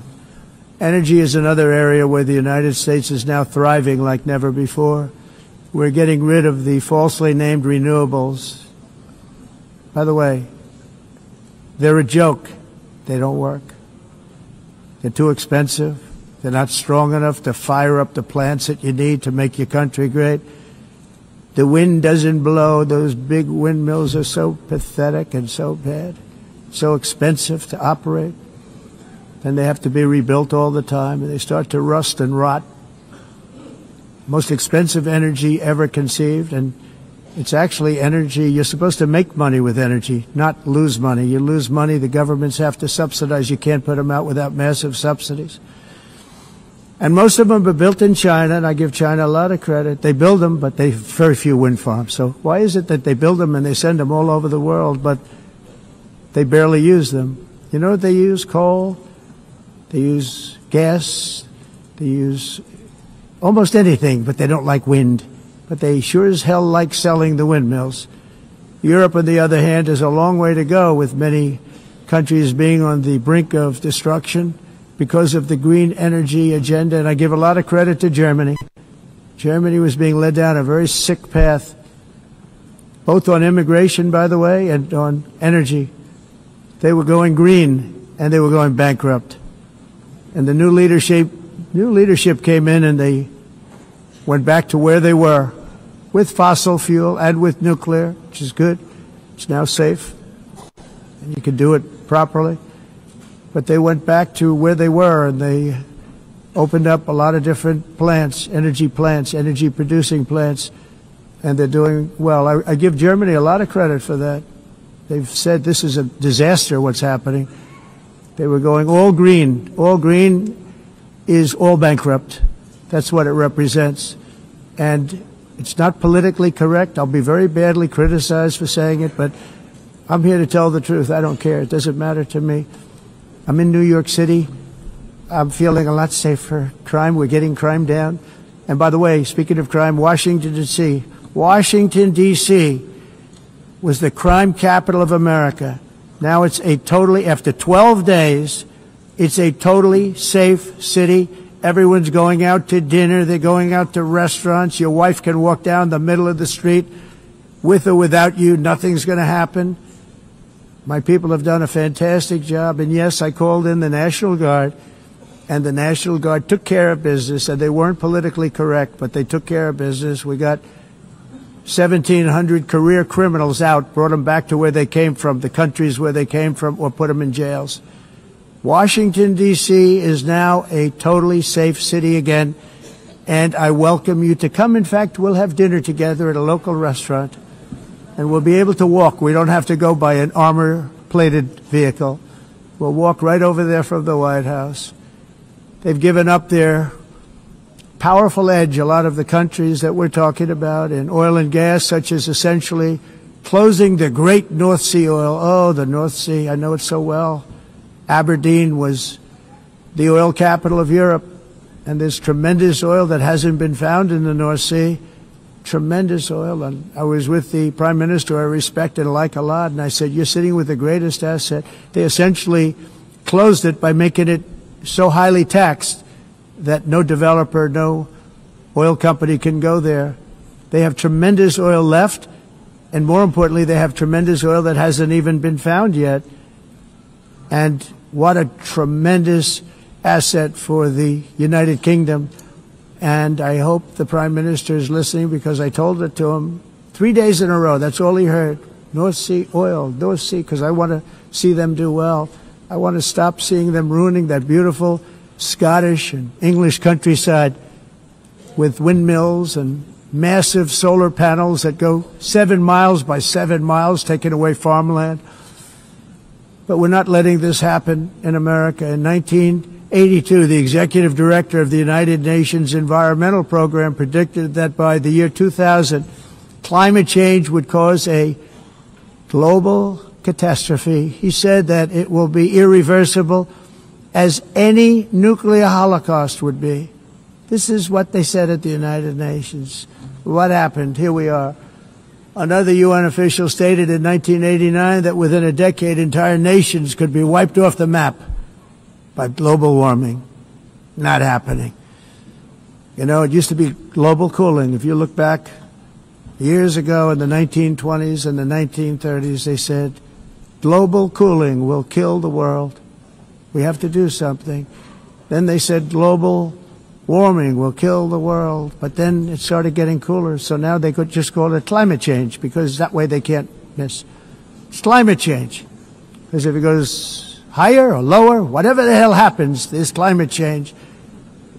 It's the greatest con job ever perpetrated on the world, in my opinion. Climate change, no matter what happens, you're involved in that. No more global warming, no more global cooling. All of these predictions made by the United Nations and many others, often for bad reasons, were wrong. They were made by stupid people that have cost their countries fortunes and given those same countries no chance for success. If you don't get away from this green scam, your country is going to fail. And I'm really good at predicting things, you know. They actually said during the campaign they had a hat, the best-selling hat. Trump was right about everything. And I don't say that in a braggadocious way, but it's true. I've been right about everything. And I'm telling you that if you don't get away from the green energy scam, your country is going to fail. And if you don't stop people that you've never seen before, that you have nothing in common with, your country is going to fail. I'm the President of the United States, but I worry about Europe. I love Europe. I love the people of Europe. And I hate to see it being devastated by energy and immigration. This double-tailed monster destroys everything in its wake, and they cannot let that happen any longer. You're doing it because you want to be nice. You want to be politically correct, and you're destroying your heritage. They must take control strongly and immediately of the unmitigated immigration disaster and the fake energy catastrophe before it's too late. The carbon footprint is a hoax made up by people with evil intentions, and they're heading down a path of total destruction. You know, the carbon footprint was a big, big thing a few years ago. I remember hearing about the carbon footprint, And then President Obama would get into Air Force One, a massive Boeing 747, and not a new one, an old one with old engines that spew everything into the atmosphere. He'd talk about the carbon footprint, we must do so. Then he'd get in and he'd fly from Washington to Hawaii to play a round of golf.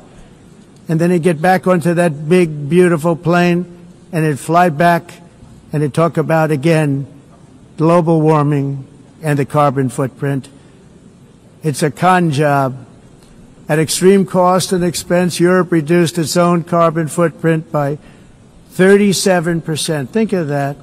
Congratulations, Europe. Great job. You cost yourself a lot of jobs, a lot of factories closed, but you reduced the carbon footprint by 37%. However, for all of that sacrifice and much more, it's been totally wiped out and then some by a global increase of 54%.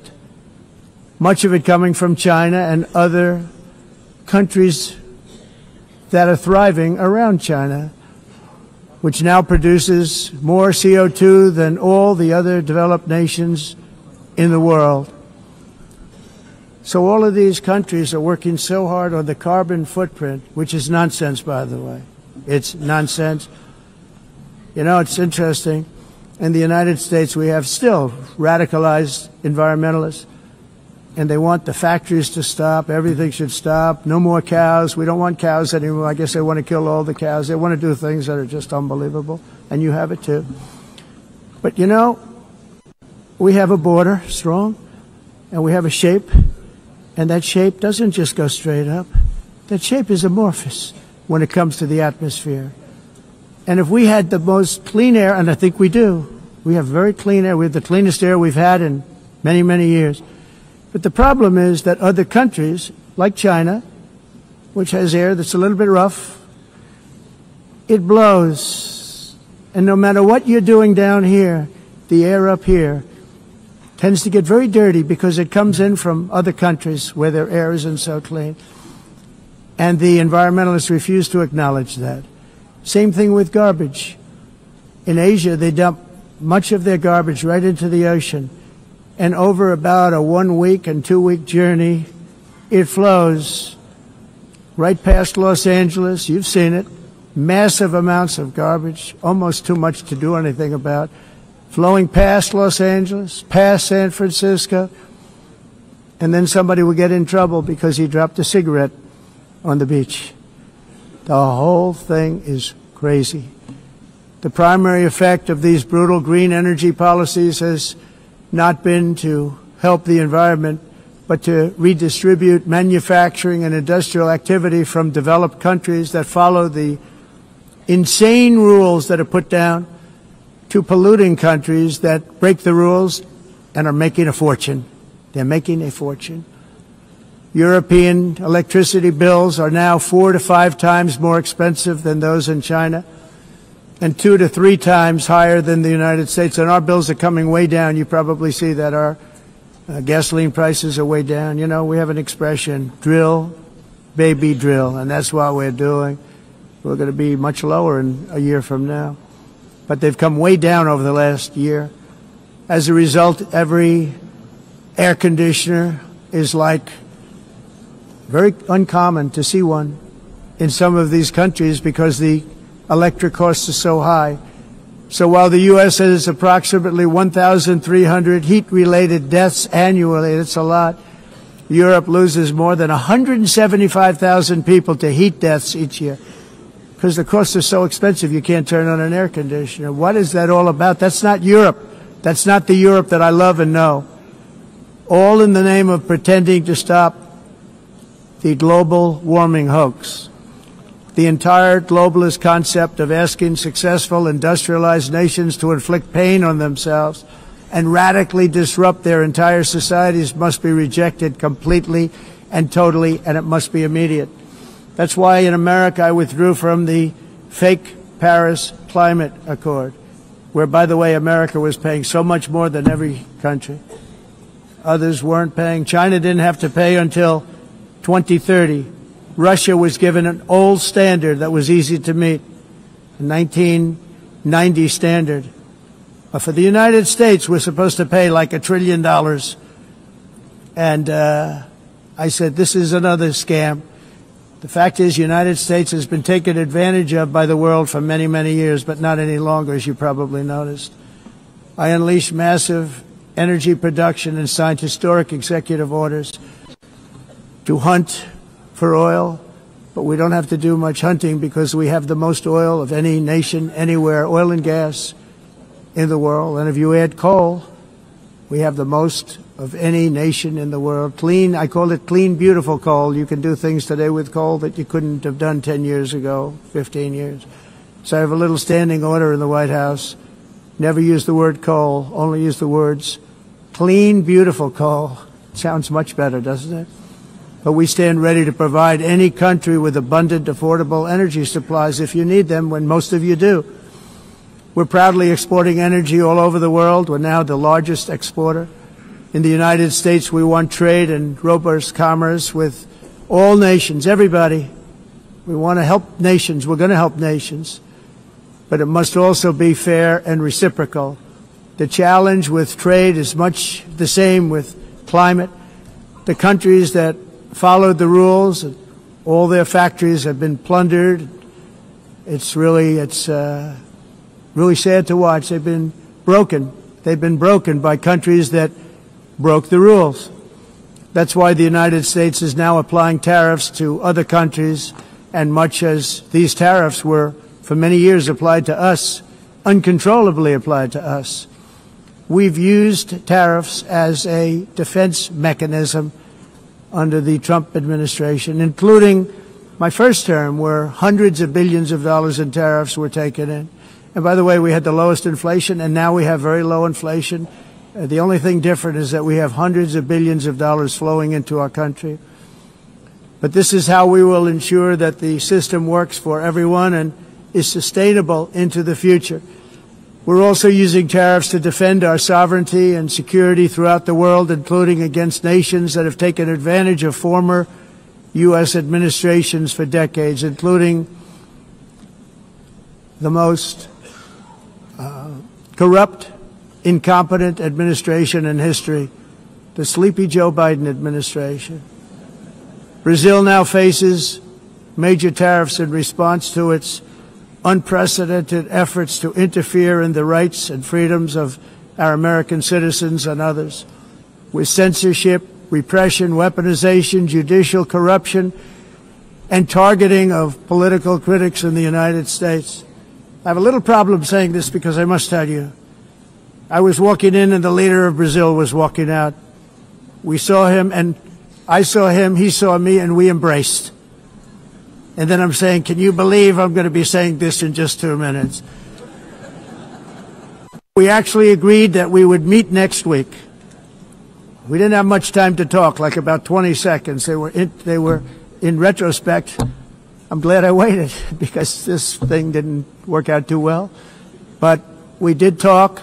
We had a good talk, and we agreed to meet next week, if that's of interest.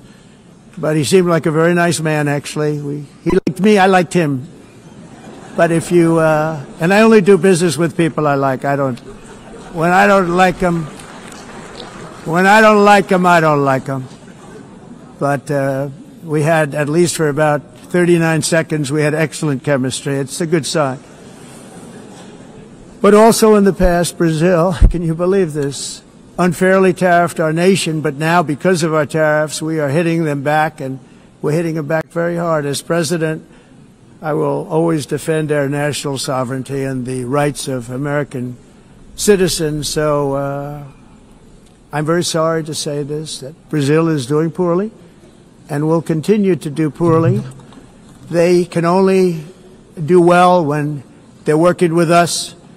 Without us, they will fail, just as others have failed. It's true. Next year, the United States will celebrate the 250th anniversary of our glorious independence, a testament to enduring power and American freedom and spirit.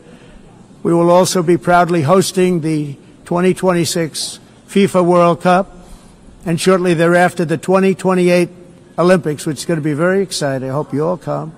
I hope that countless people from all over the globe will take part of these will be great celebrations of liberty and human achievement, and that together we all can rejoice in the miracles of history that began in July 4th, 1776, when we founded the light to all nations. And it's something really that an amazing thing came out of that date. It's called the United States of America. In honor of this momentous anniversary, I hope that all countries who find inspiration in our example will join us in renewing our commitment, values, and those values really that we hold so dear. Together, let us defend free speech and free expression. Let us protect religious liberty, including for the most persecuted religion on the planet today. It's called Christianity.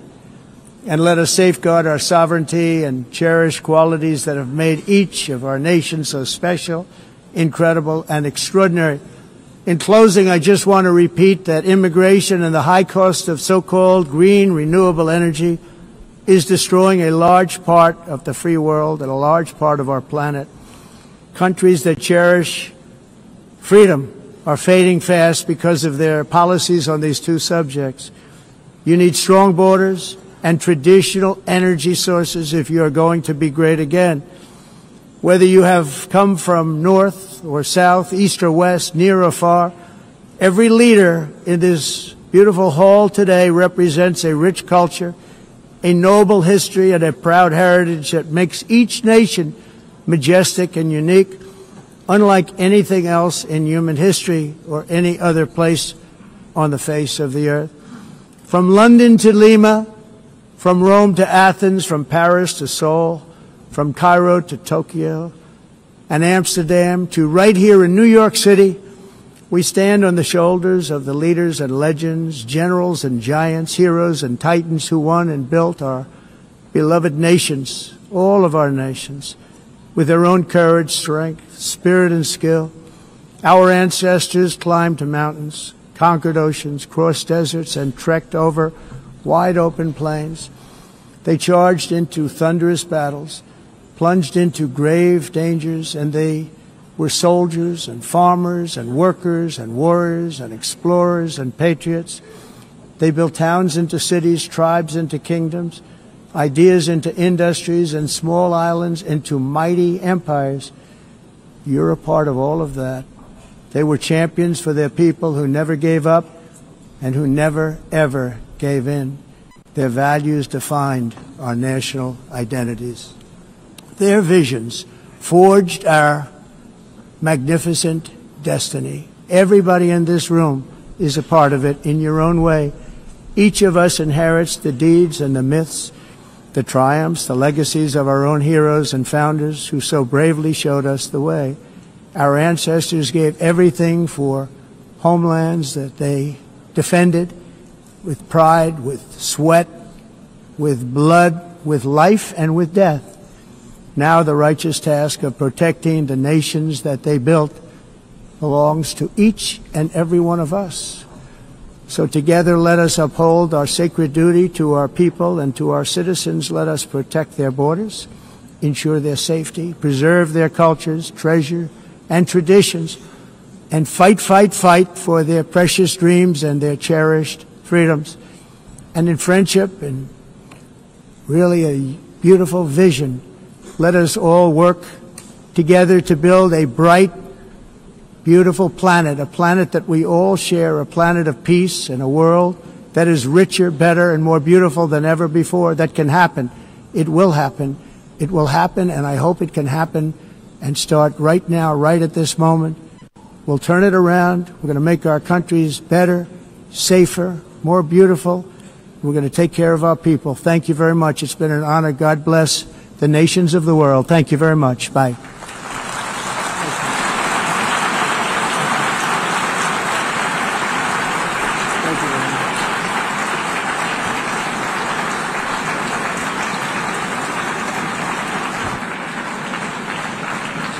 On behalf of the Assembly, I wish to thank the President of the United States,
Ya, pemirsa, Presiden Amerika Serikat Donald Trump telah menyampaikan pidatonya. Presiden Amerika Serikat ini berada di urutan kedua setelah sebelumnya Presiden dari Brasil yang terlebih dahulu menyampaikan pidato dalam Sidang Majelis Umum PBB.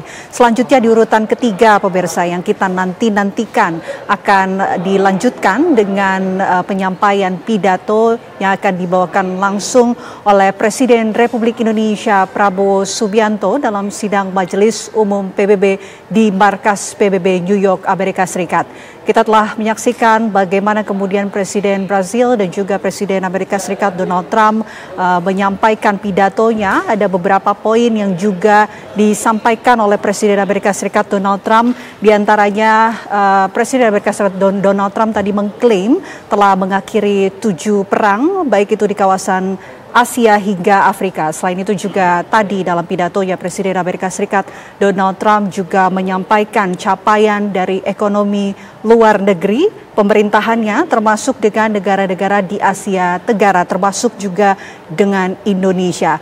Presiden Amerika Serikat Donald Trump juga menyampaikan beberapa poin penting lainnya, diantaranya menyampaikan Amerika Serikat sebagai tuan rumah. Tentunya ini juga sempat kilas balik bagaimana momen dari Donald Trump 6 tahun lalu hadir dalam forum Sidang Majelis Umum PBB, kemudian menyampaikan pidatonya di hadapan seluruh perwakilan kepala negara. Selain itu juga ada kritik yang disampaikan Presiden Amerika Serikat Donald Trump terhadap PBB yang juga tidak berhasil melakukan pencapaian seperti yang telah dilakukan Amerika Serikat tentunya.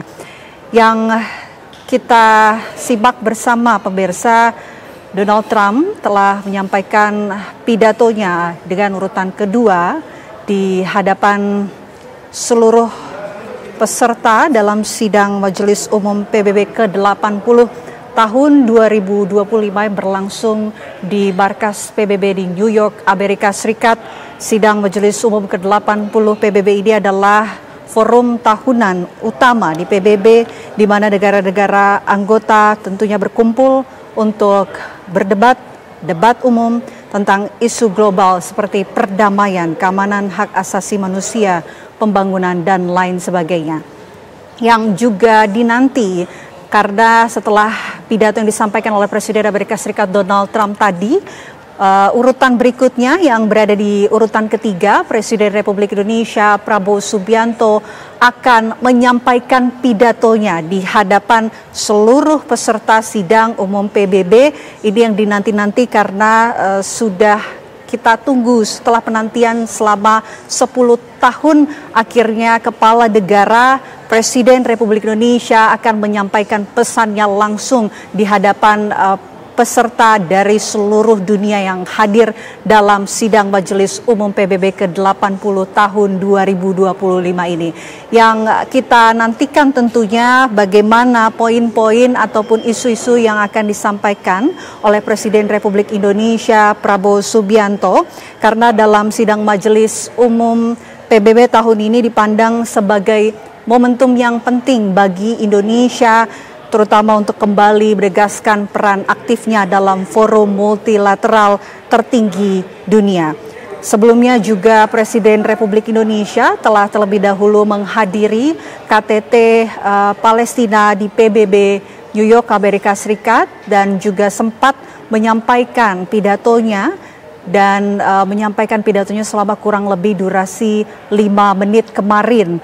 Ada poin-poin yang menarik yang juga tentunya kita bisa nantikan apakah poin-poin tersebut akan kembali disampaikan oleh Presiden Republik Indonesia Prabowo Subianto yang menyampaikan beberapa hal, salah satunya adalah mengutuk keras tindakan kekerasan terhadap warga sipil dan juga komitmen Indonesia terhadap solusi 2 negara. Dan pemirsa, Sidang Majelis Umum tahun ini tentunya menjadi momentum penting bagi Indonesia, apalagi tahun ini Indonesia kembali berbicara di level tertinggi di PBB setelah 10 tahun absen. Kami ajak Anda pemirsa untuk mengupdate bagaimana situasi terbaru dari sana. Sudah ada rekan kami Yandri Subekti yang sudah siap melaporkan dari depan Markas Besar PBB di New York, Amerika Serikat. Selamat malam waktu Jakarta, Yandri. Bagaimana suasana di sana? Vena, seperti yang Vena saksikan dan pemirsa, sebelah kanan saya di belakang adalah gedung PBB, di mana pusat pelaksanaan sesi debat terbuka beberapa waktu yang lalu dibuka. Dan baru saja sekitar 5 menit Presiden Amerika Serikat Trump memberikan pidatonya 1 jam, tepatnya 1 jam kurang 5 menit. Begitu panjang pidatonya, dan saat ini sedang istirahat sebentar, dan sebentar lagi adalah Presiden Prabowo yang akan mendapat giliran untuk berbicara, menyampaikan ulasan pandangannya terhadap berbagai isu global, tentunya terkait dengan tema PBB saat ini juga, terkait masalah iklim, juga mungkin akan menyinggung masalah pentingnya perlunya reformasi di PBB ataupun organisasi multilateralisme.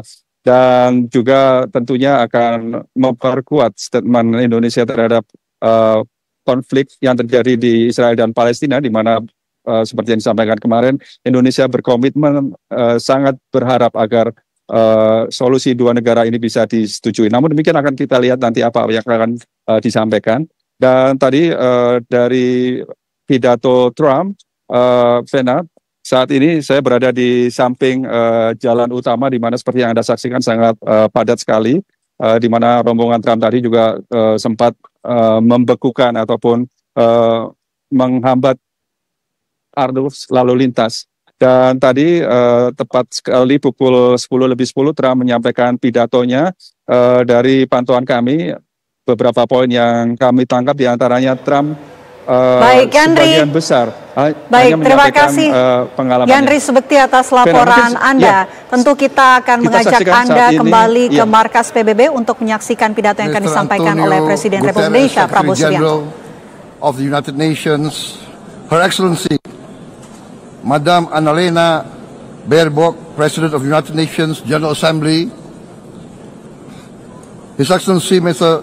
Moses Abelian, Under Secretary General for General Assembly and Management, Excellencies, Heads of States, Heads of Governments, distinguished delegates, ladies and gentlemen.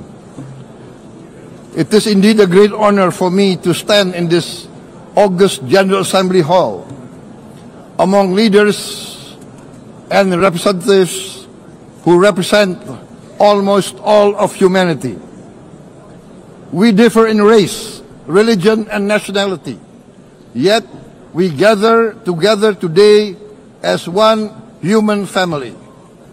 We are here first and foremost as fellow human beings, each created equal, endowed with unalienable rights to life, liberty, and the pursuit of happiness. The words of the United Nations Declaration of Independence have inspired democratic movements across continents, including the French Revolution, the Russian Revolution, the Mexican Revolution, the Chinese Revolution, and Indonesia's own struggle and journey to freedom. It also gave birth to the Universal Declaration of Human Rights, adopted by the United Nations in 1948. All men are created equal was the creed that opened the way to unprecedented global prosperity and dignity. And yet, in our own era of scientific and technological triumphs, an era capable of ending hunger, poverty, and environmental ruin, we also continue to face today grave dangers, challenges, and uncertainties. Human folly, fueled by fear, racism, hatred, oppression, and apartheid, threatens our common future. My country knows this pain. For centuries, Indonesians lived under colonial domination, oppression, and slavery. We were treated less than dogs in our own homeland. We Indonesians know what it means to be denied justice and what it means to live in apartheid, to live in poverty, and to be denied equal opportunity. We also knew what solidarity can do in our struggle for independence, in our fight to overcome hunger, disease, and poverty. The United Nations stood with Indonesia and gave us vital assistance.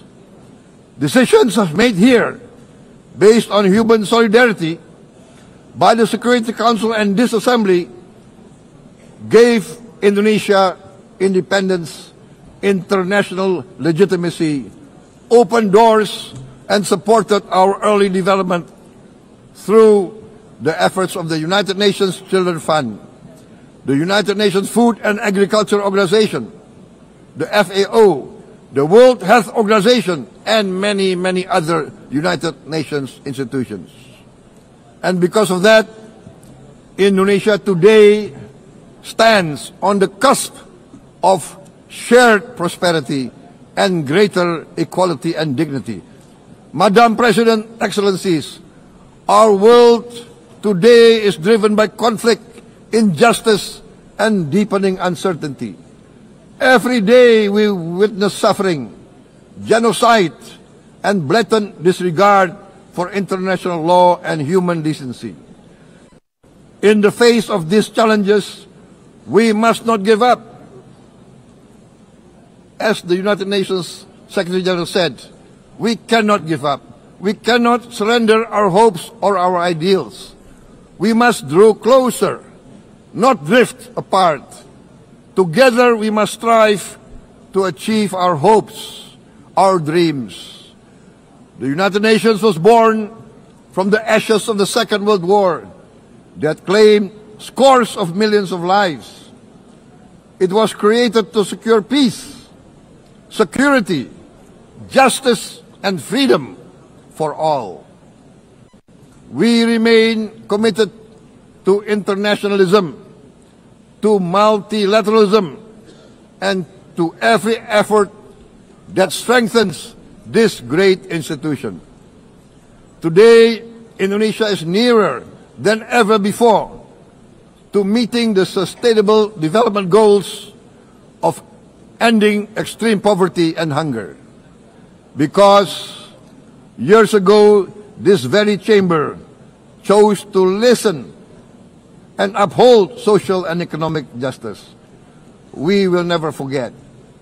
And today, we must never be silent while Palestinians are denied that same justice and legitimacy in this very hall. Excellencies, Thucydides warned, the strong do what they can, the weak suffer what they must. We must reject this doctrine. The United Nations exist to reject this doctrine. We must stand for all, the strong and the weak. Might cannot be right. Right must be right.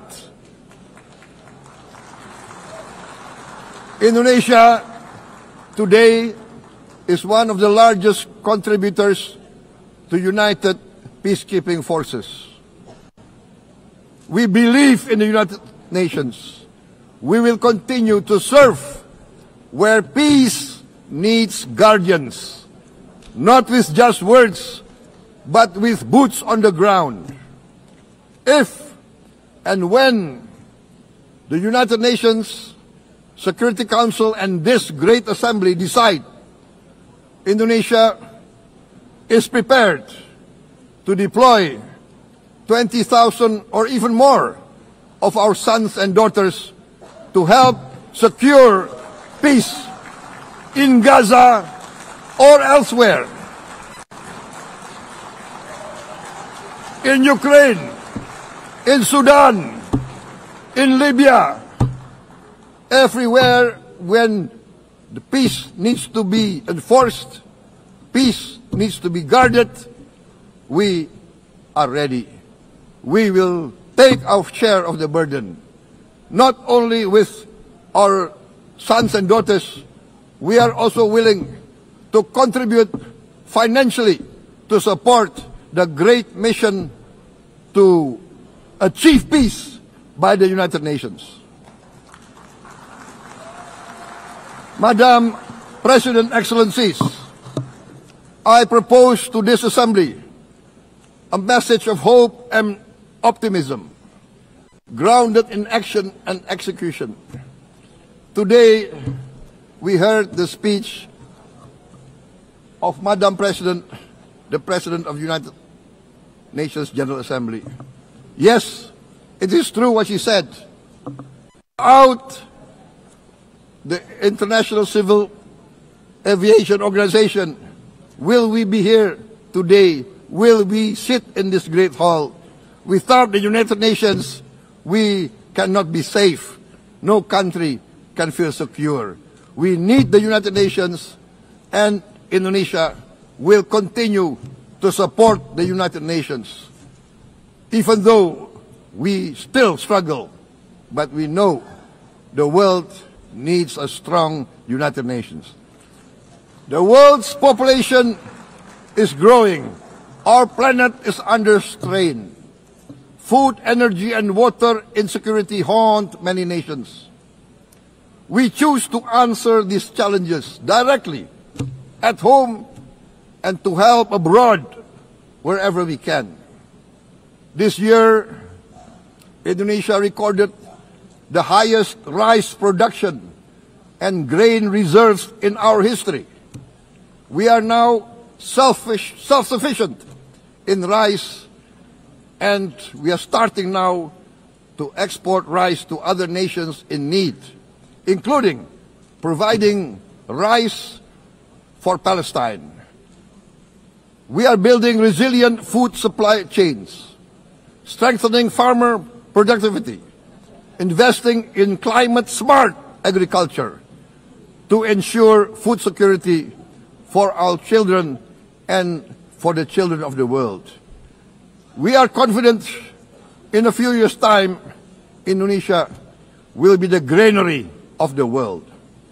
As the world's largest island state, we testify before you that we are already experiencing the direct consequences of climate change, particularly the threat of rising sea levels. The sea level on the north coast of our capital city is increasing by 5 centimeters every year. Can you imagine in 10 years? Can you imagine in 20 years? For this, we are forced to build a giant seawall, 480 kilometers in length. It will take us maybe 20 years, but we have no choice. We have to start now. Therefore, we choose to confront climate change, not by slogans, but by immediate steps. We are committed to meeting our 2015 Paris Agreement obligations. We aim to achieve net zero emission by 2060, and we are very confident we can achieve net zero emission much earlier. We aim to reforest more than 12 million hectares of degraded forest, to reduce forest degradation, to empower local communities with quality green jobs for the future. Indonesia is shifting decisively from fossil fuel-based development towards renewable-based development. From next year, most of our additional power generation capacity will come from renewables. Our goal is clear: to lift all of our citizens out of poverty and make Indonesia a hub for solutions to food, energy, and water security. Madam President, Excellencies, we live in a time when hatred and violence can seem to be the loudest voices. But beneath this loud noise lies a quieter truth, that every person longs to be safe, to be respected, to be loved, and to leave a better world to their children. Our children are watching. They are learning leadership, not from textbook, but from our choices. Today, still, a catastrophic situation in Gaza is unfolding before our eyes. At this very moment, the innocent are crying for help, are crying to be saved. Who will save them? Who will save the innocent? Who will save the old and women? Millions are facing danger at this very moment. As we sit here, they are facing trauma. They are facing irreparable damage to their bodies. They are dying of starvation. Can we remain silent? Will there be no answer to their screams? Will we teach them that the human family can rise to the challenge? Madam President, we must act now. Many speakers said that. We must stand for a multilateral order where peace, prosperity, and progress are not the privilege of a few, but the right of all. With a strong United Nations, we can build a world where the weak do not suffer what they must, but live the justice that they deserve. Let us continue humanity's great journey of ideals, the selfless aspirations that created the United Nations. Let us use science to uplift, not use science to destroy.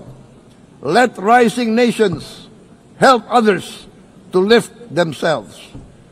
I am convinced that the leaders of the great world civilizations of the West, of the East, of the North, of the South, leaders of America, Europe, of India, China, the Islamic world, the whole world, I am convinced they will rise to their role demanded by history. We are all hopeful that the leaders of the world will show great statesmanship, great wisdom, restraint, humility, overcome hate, overcome suspicion. Madam President, distinguished delegates, we are greatly heartened by the events of the last few days, where significant leading countries of the world have chosen to side with history, to choose the right side of history, the path of the moral high ground, the path of rectitude, the path of justice, the path of humanity, to shun hatred, to overcome suspicion, and to avoid the use of violence. The use of violence will beget violence. No one country can bully the whole community of the human family.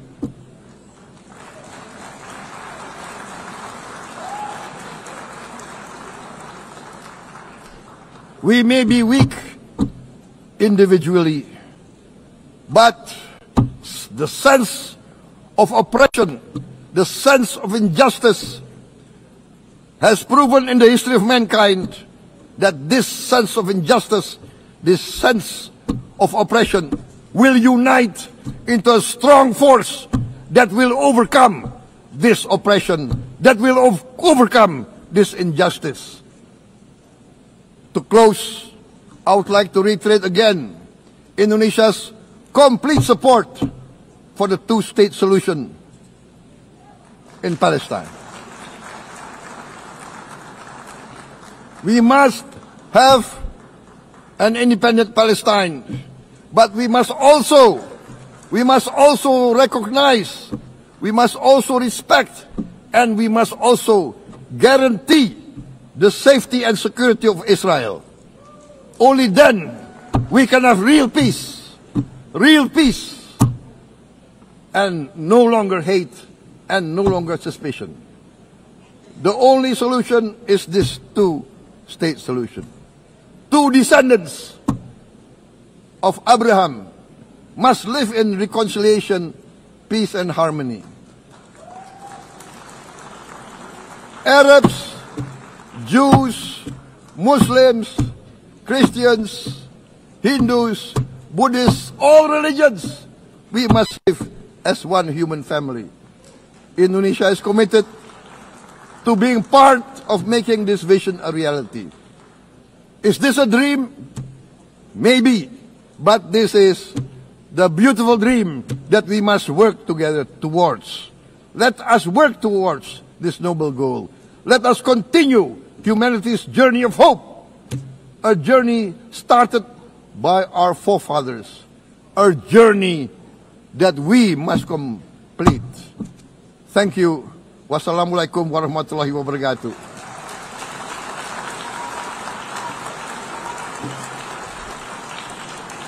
Shalom. Om Santi, Santi, Santi Om. Namo Buddhaya. Thank you very much. May God bless us all. May peace be upon us.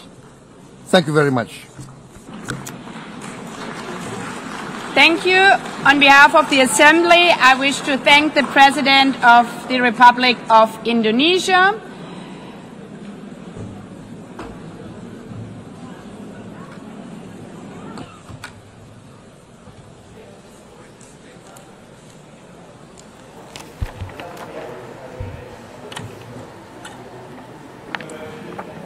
The Assembly will hear an address by His Excellency Recep Tayyip Erdogan, President of the Republic of Turkey. I request protocol to escort His. Kita sudah menyaksikan bagaimana Presiden Republik Indonesia Prabowo Subianto menyampaikan pidatonya dalam Sidang Majelis Umum PBB. Ada beberapa poin yang kami tangkap dalam pidato Presiden Prabowo Subianto, diantaranya menyampaikan bahwa PBB telah menolong Indonesia melalui semua ataupun berbagai macam masalah yang dihadapi oleh Indonesia. Selain itu juga Presiden Prabowo Subianto kembali menegaskan komitmennya atas solusi dua negara dan juga menyinggung bahwa kita tidak boleh berdiam diri sementara Palestina tidak mendapatkan hak sebagaimana mestinya. Untuk itu, Indonesia siap untuk mendukung solusi dua negara untuk Palestina. Dan selain itu juga dalam pidato Presiden Prabowo Subianto juga menyampaikan bahwa Indonesia ini telah menjadi salah satu penyumbang pasukan perdamaian PBB terbanyak, tidak hanya sebagai penyumbang tapi juga sebagai penyumbang personil ataupun finansial, dan akan terus menyampaikan dukungannya terhadap Perserikatan Bangsa-Bangsa. Selain itu juga Indonesia menyampaikan beberapa hal maupun capaian, mulai dari swasembada beras seperti ekspor ke negara-negara lain termasuk juga negara Palestina. Kemudian juga menyampaikan bahwa tidak lama lagi Indonesia akan segera menjadi wilayah hijau, dan menyampaikan bahwa Indonesia telah memerangi dampak dari pemanasan global. Langkah nyata yang telah dilakukan Indonesia selain itu adalah dengan mendirikan tembok laut raksasa dan juga akan bertemu dengan berbagai negara untuk membahas mengenai kesepakatan Paris. Selain itu juga poin menarik yang disampaikan oleh Presiden Prabowo Subianto dalam pidatonya secara menggebu-gebu menyampaikan bahwa mendorong untuk bisa menyelamatkan semua umat manusia dari kesulitan, trauma, dan juga kerusakan terutama yang terjadi di Gaza, Palestina. Presiden Prabowo juga mendorong semua pihak untuk bertindak sekarang juga dan juga membangun dunia penuh dengan keadilan dan kembali menekankan bahwa mendorong dan juga memberikan dukungan solusi dua negara dan akan mendukung jika Israel dapat mengakui kemerdekaan dari Palestina, maka Indonesia akan juga mengakui kemerdekaan dari Israel dan mendorong semua pihak untuk menjamin keamanan Israel untuk dapat mewujudkan perdamaian. Itu tadi poin-poin menarik yang disampaikan oleh Presiden Republik Indonesia Prabowo Subianto dalam pidatonya selama 15 menit dalam Sidang Majelis Umum PBB ke-80 2025 di New York, Amerika Serikat. Breaking News tvOne akan kembali untuk Anda sesaat lagi, pemirsa. Tetaplah bersama kami.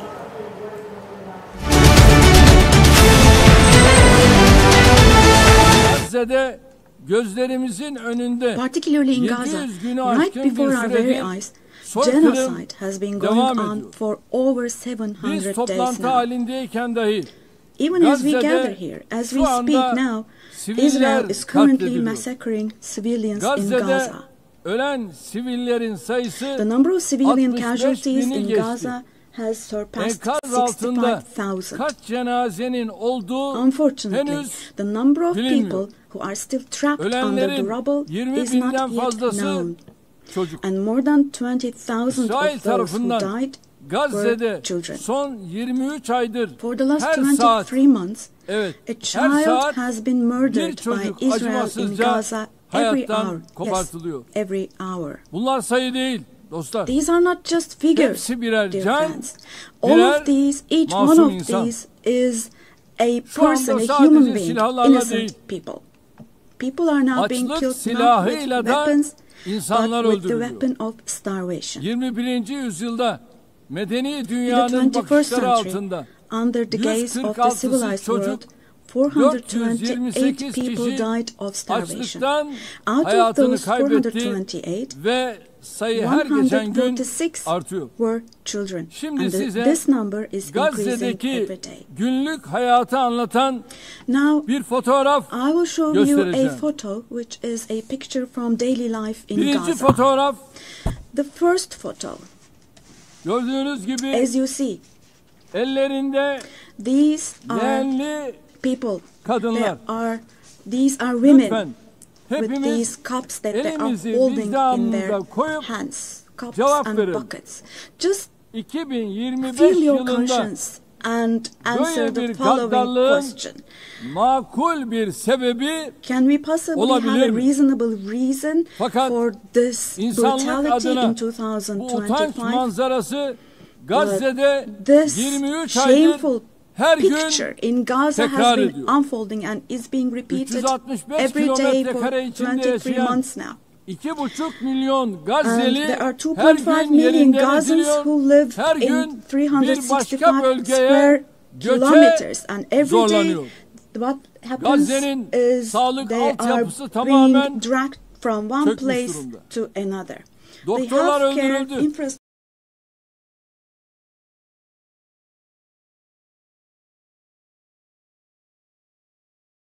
of Gaza is completely collapsed. Doctors are, with my heart bleeding here, I'm telling you. Dewan pemirsa, Presiden Prabowo Subianto baru saja mengakhiri pidato pada Sidang Majelis Umum PBB.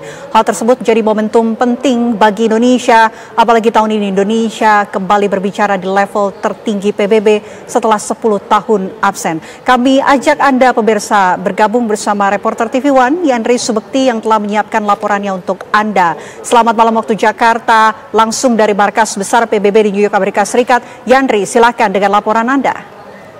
Rena, seperti yang Anda saksikan, di belakang saya adalah gedung PBB, hanya beberapa meter. Dan baru saja saya juga memantau secara langsung, mulai dari pidato Presiden Trump hingga Presiden kita Republik Indonesia Prabowo Subianto.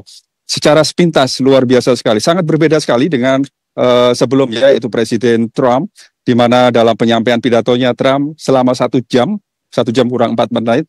Ini nada suaranya datar sekali, sehingga terkesan kurang semangat dan sebagian besar hanya menceritakan keberhasilannya dalam memimpin selama 7 bulan dan bahkan meremehkan peran PBB yang dianggapnya mengganggu apa yang dia lakukan untuk menjaga keamanan dunia atau peacekeeping, dan juga beberapa halnya soal keimigrasian, di mana secara garis besar Trump hanya menunjukkan keberhasilannya dan di satu pihak meremehkan keberadaan PBB.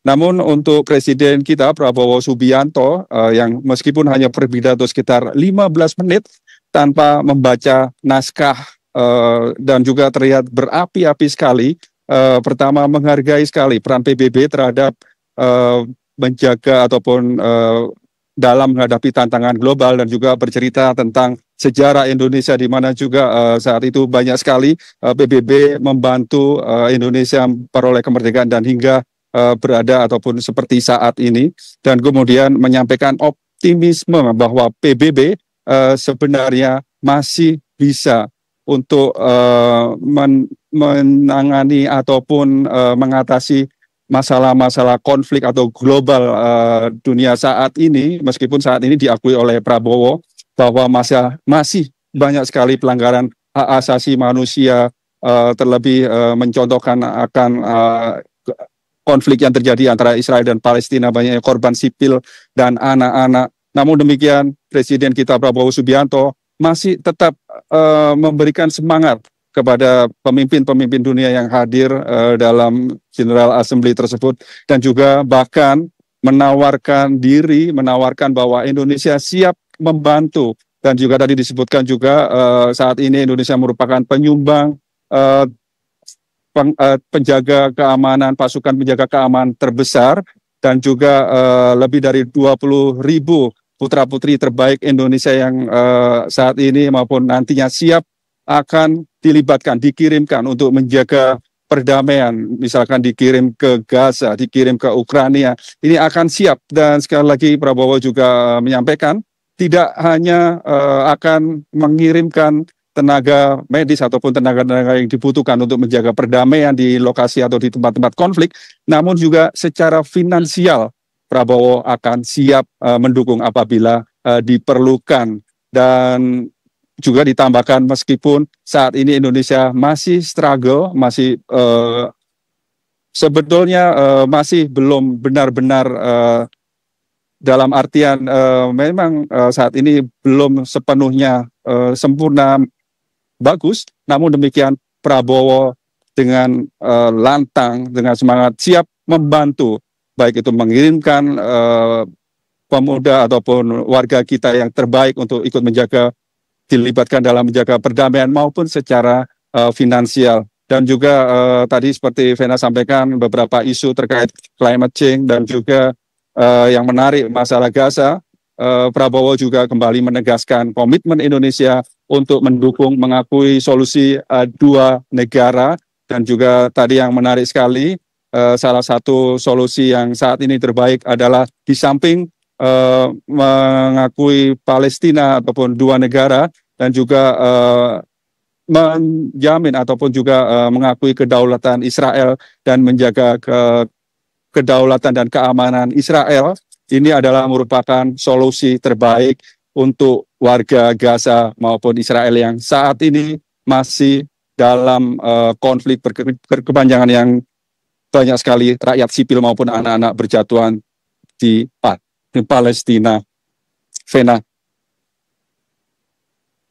Bagaimana suasana dari depan markas gedung PBB? Apakah kemudian antusias dari para masyarakat begitu ataupun warga negara Indonesia yang juga hadir untuk menyaksikan secara langsung dari depan gedung markas PBB mengenai pidato yang telah disampaikan oleh Presiden Republik Indonesia Prabowo Subianto, Yandri? Vena, saat ini saya berada di First Avenue yang langsung menghubungkan atau berada di depan gedung PBB. Tempat ini total disterilkan, tidak ada kendaraan umum maupun mereka pejalan kaki, pesepeda yang melintas di satu avenue dari 48 Street hingga 42 Street ini, dan tentunya tidak bisa menyaksikan secara langsung karena juga dari First Avenue ini hingga ke Second Avenue sekitar 200 meter ini juga disterilkan. Tidak semua orang yang tidak mengenakan ID khusus ini diperbolehkan masuk, sehingga jalan yang terbaik untuk menyaksikan jalannya sidang atau bagi diaspora Indonesia yang ingin sekali menyaksikan presidennya di mana 10 tahun ini selalu diwakili oleh wakil presiden dan juga menteri luar negeri, ini bisa menyaksikan secara online, dan tadi juga dari tvOne juga langsung menyiarkan secara online. Ini tentunya sangat membantu sekali bagaimana diaspora Indonesia bisa merasakan bedanya kualitas dari pemimpin kita bahkan dengan Amerika Serikat sendiri. Tadi bisa dibandingkan karena langsung selisih hanya sekitar 10 menit, dan Presiden kita bukan saja mengemukakan pendapatnya atas konflik ataupun isu-isu global, namun juga memberikan solusi dan bahkan menawarkan bantuan. Dan ini tentunya sangat membanggakan kita bagi diaspora Indonesia setelah 10 tahun ini mungkin tenggelam ataupun tidak dilihat oleh delegasi-delegasi atau pemimpin dunia dalam event bergengsi Sidang Majelis Umum PBB, merupakan organisasi terbesar dan diharapkan satu-satunya harapan untuk menyelesaikan berbagai konflik global yang saat ini masih berlangsung. Kembali ke studio, Vena. Oke, baik. Terima kasih Yandri Subekti atas laporan Anda langsung dari Markas PBB. Dan pemirsa, kami ajak Anda untuk membahas poin-poin pidato yang disampaikan oleh Presiden Republik Indonesia Prabowo Subianto. Sudah terhubung bersama kami pemirsa pengamat politik Henry Satrio. Selamat malam, Bang Hensa. Presiden Republik Indonesia Prabowo Subianto sudah terhubung bersama kami pemirsa pengamat politik Henry. Selamat malam, Bang Hensa. Selamat malam.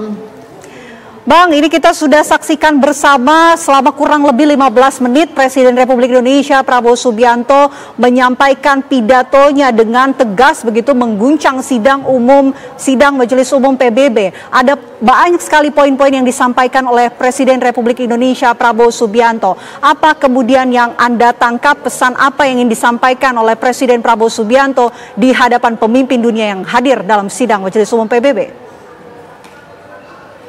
Ya, Presiden Prabowo menegaskan memang tujuan negara kita adalah selalu mengedepankan perdamaian dan daulat setiap negara.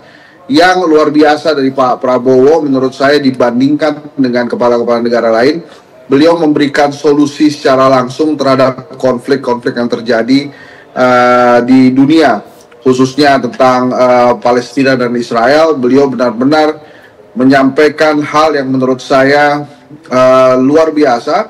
Maka wajar kalau kemudian tvOne membuat headline bahwa pidato Presiden Prabowo guncang Sidang Umum PBB kali ini. Dan yang luar biasanya adalah pada saat beliau menyampaikan pidatonya, dari gestur sama sekali tidak terlihat bahwa beliau tidak percaya diri, justru sangat percaya diri dan membawa kewibawaan negara besar seperti Indonesia.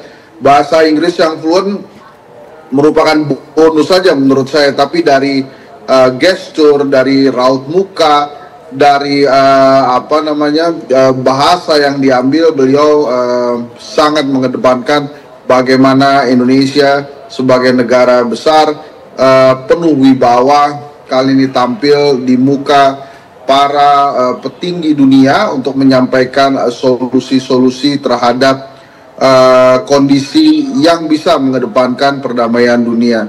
Karena beberapa hal yang disampaikan oleh Pak Prabowo menurut saya sangat up to date, dan itu bisa mewakili, dan saya yakin dari raut muka para peserta terlihat sekali bahwa mereka mendukung apa yang disampaikan oleh Pak Prabowo.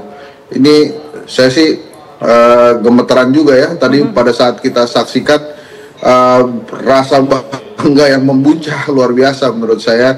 Kali ini kita bisa melihat Presiden kita bicara di forum tertinggi bangsa-bangsa, kebanggaan, tapi sekaligus juga mengharapkan poin positif nanti setelah kembali ke tanah air, beliau bisa membawa hal-hal baik, hal-hal positif dari Sidang Umum PBB untuk bisa diterapkan di Indonesia nantinya, Vina. Oke, Bang Hensa, kalau kita amati juga bagaimana Presiden sebelumnya, Presiden Amerika Serikat Donald Trump terlebih dahulu menyampaikan pidatonya dan justru dibalas oleh Presiden Republik Indonesia Prabowo Subianto yang menyampaikan pidatonya dan juga sempat mengapresiasi kinerja dari PBB atau United Nations. Anda melihatnya ini juga sekaligus pesan yang disampaikan oleh Pak Prabowo, mengingat sebelumnya Presiden Amerika Serikat juga sempat menyinggung begitu beberapa catatan terhadap kinerja dari PBB.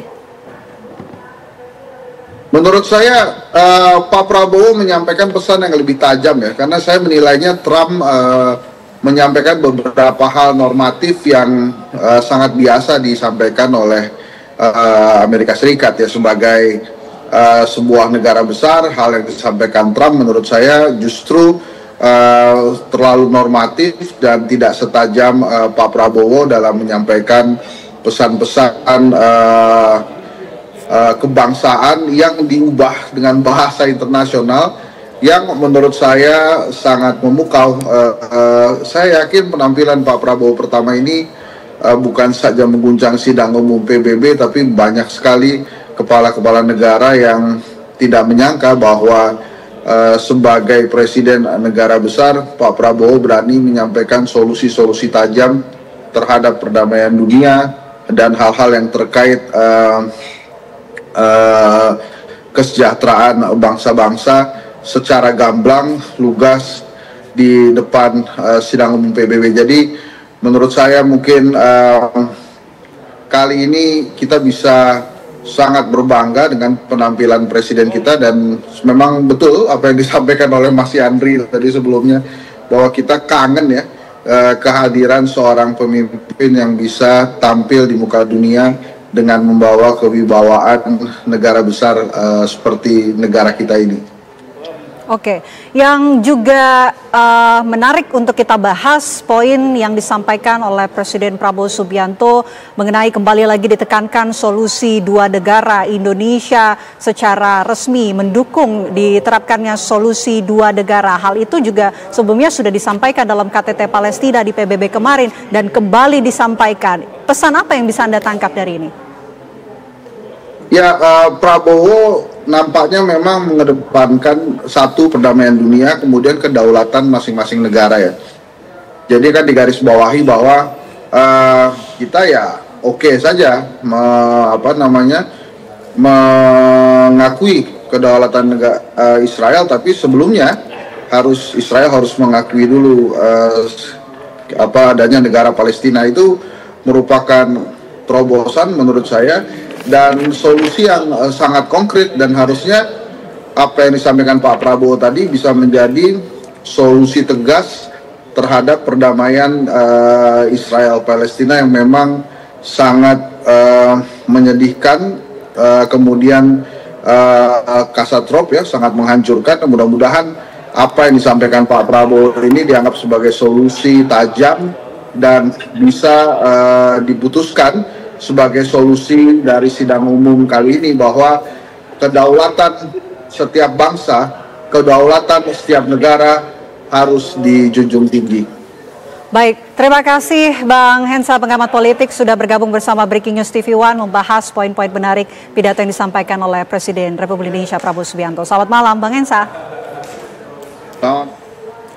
Ya pemirsa, kami akan kembali menghadirkan cuplikan dari pidato yang disampaikan oleh Presiden Republik Indonesia Prabowo Subianto dalam sidang Majelis Umum PBB berikut ini. We remain committed to internationalism, to multilateralism, and to every effort that strengthens this great institution. Today, Indonesia is nearer than ever before to meeting the sustainable development goals of ending extreme poverty and hunger. Because years ago, this very chamber chose to listen and uphold social and economic justice. We will never forget. And today, we must never be silent while Palestinians are denied that same justice and legitimacy in this very hall. Excellencies, Thucydides warned, the strong do what they can, the weak suffer what they must. We must reject this doctrine. The United Nations exist to reject this doctrine. We must stand for all, the strong and the weak. Might cannot be right. Right must be right. Indonesia today is one of the largest contributors to United Peacekeeping Forces. We believe in the United Nations. We will continue to serve where peace needs guardians, not with just words, but with boots on the ground. If and when the United Nations Security Council and this great assembly decide Indonesia is prepared to deploy 20,000 or even more of our sons and daughters to help secure peace in Gaza or elsewhere. Sampai di sini pemirsa Breaking News tvOne hadir menemani Anda. Sesaat lagi Anda dapat menyaksikan program utama bersama dengan Felicia Amelinda. Kami pamit undur diri. Terima kasih atas kebersamaan Anda pemirsa. Sampai jumpa. Bunun için elbette Avrupa Birliği'nin de bizim kadar istekli ve kararlı olması mühimdir. Net güvenlik sağlayıcısı bir ülke olarak Birleşmiş Milletler, NATO, AGİT ve Avrupa Birliği'nin harekat ve misyonlarına katkılarımızı sürdürüyoruz. 2026 yılındaki NATO zirvesini Ankara'da toplayacağız. NATO müttefikimiz Amerika Birleşik Devletleri ile ilişkilerimizi ticaret, yatırım, enerji ve savunma sanayi başta olmak üzere birçok alanda güçlendiriyoruz. Atayurdumuz Orta Asya'daki kardeş ülkelerimizin barış, istikrar ve refahı bizim için vazgeçilmezdir. Türk Devletleri Teşkilatımız bölgesel bir çatı olmanın ötesine geçerek küresel bir aktör olma yolunda ilerliyor. Köklü beşeri bağlarımızın olduğu Balkanlarda barışın ve istikrarın sürmesi için yoğun gayret içindeyiz. Temmuz ayında ihdas ettiğimiz Balkan Barış Platformu bu yöndeki çabalarımızın en yeni örneği. KFOR komutanlığı görevini de bu yıl Ekim ayında bir kez daha üstleneceğiz. Afganistan'daki yönetimin toplumu kuşatıcı, dikkate alan bir anlayış sergilemesi temel arzumuzdur. Yeniden toparlanma sürecinde uluslararası toplumun Afgan halkını yalnız bırakmaması, Türkiye ve Türk milleti olarak Afgan kardeşlerimizin her daim yanında olmaya devam edeceğiz. Değerli dostlar, Güney Asya'da barış ve istikrarın muhafazasını son derece önemli görüyoruz. Nisan ayında Pakistan ve Hindistan arasındaki çatışmaya varan bu gerilimde varılan ateşkesten memnuniyet duyuyoruz. İki ülke arasında terörle mücadelede işbirliğini önemsiyoruz. Keşmir meselesinin Birleşmiş Milletler Güvenlik Konseyi kararları temelinde Keşmirli kardeşlerimizin beklentileri ekseninde diyalogla çözülmesini destekliyoruz. Afrika kıtasıyla eğitimden sağlığa, altyapıdan ticarete kadar geniş bir yelpazede ilişkilerimiz yıldan yıla güçleniyor. Somali'nin terörle mücadelesine gereken her türlü desteği verirken insani yardım faaliyetlerimizi de sürdürüyor. Sudan'da 2 yılı aşkın süredir devam eden çatışma ortamı bizleri ziyadesiyle üzmektedir. Sudan'da akan kanın durması ve sürdürülebilir barışın tesis edilmesi uluslararası toplumun ortak sorumluluğu. Bizim bu yöndeki çabalarımız devam edecek. Büyük Göller Bölgesi yıllardır süren istikrarsızlık ve çatışmalardan ziyadesiyle müzdarip olmuştur. Kongo Demokratik Cumhuriyeti'nin doğusunda yaşanan çatışmalar bir an önce çözülmelidir. Amerika'nın arabuluculuğu ve Katar'ın kolaylaştırıcılığında yürütülen gayretleri samimiyetle destekliyoruz. Batı Afrika'da bilhassa sahil havzasında artan terör faaliyetlerini de endişeyle takip ediyoruz. Tarihi bağlarımızın bulunduğu bu bölge halklarının huzura ve istikrara kavuşmaları için çabalarımız devam edecek.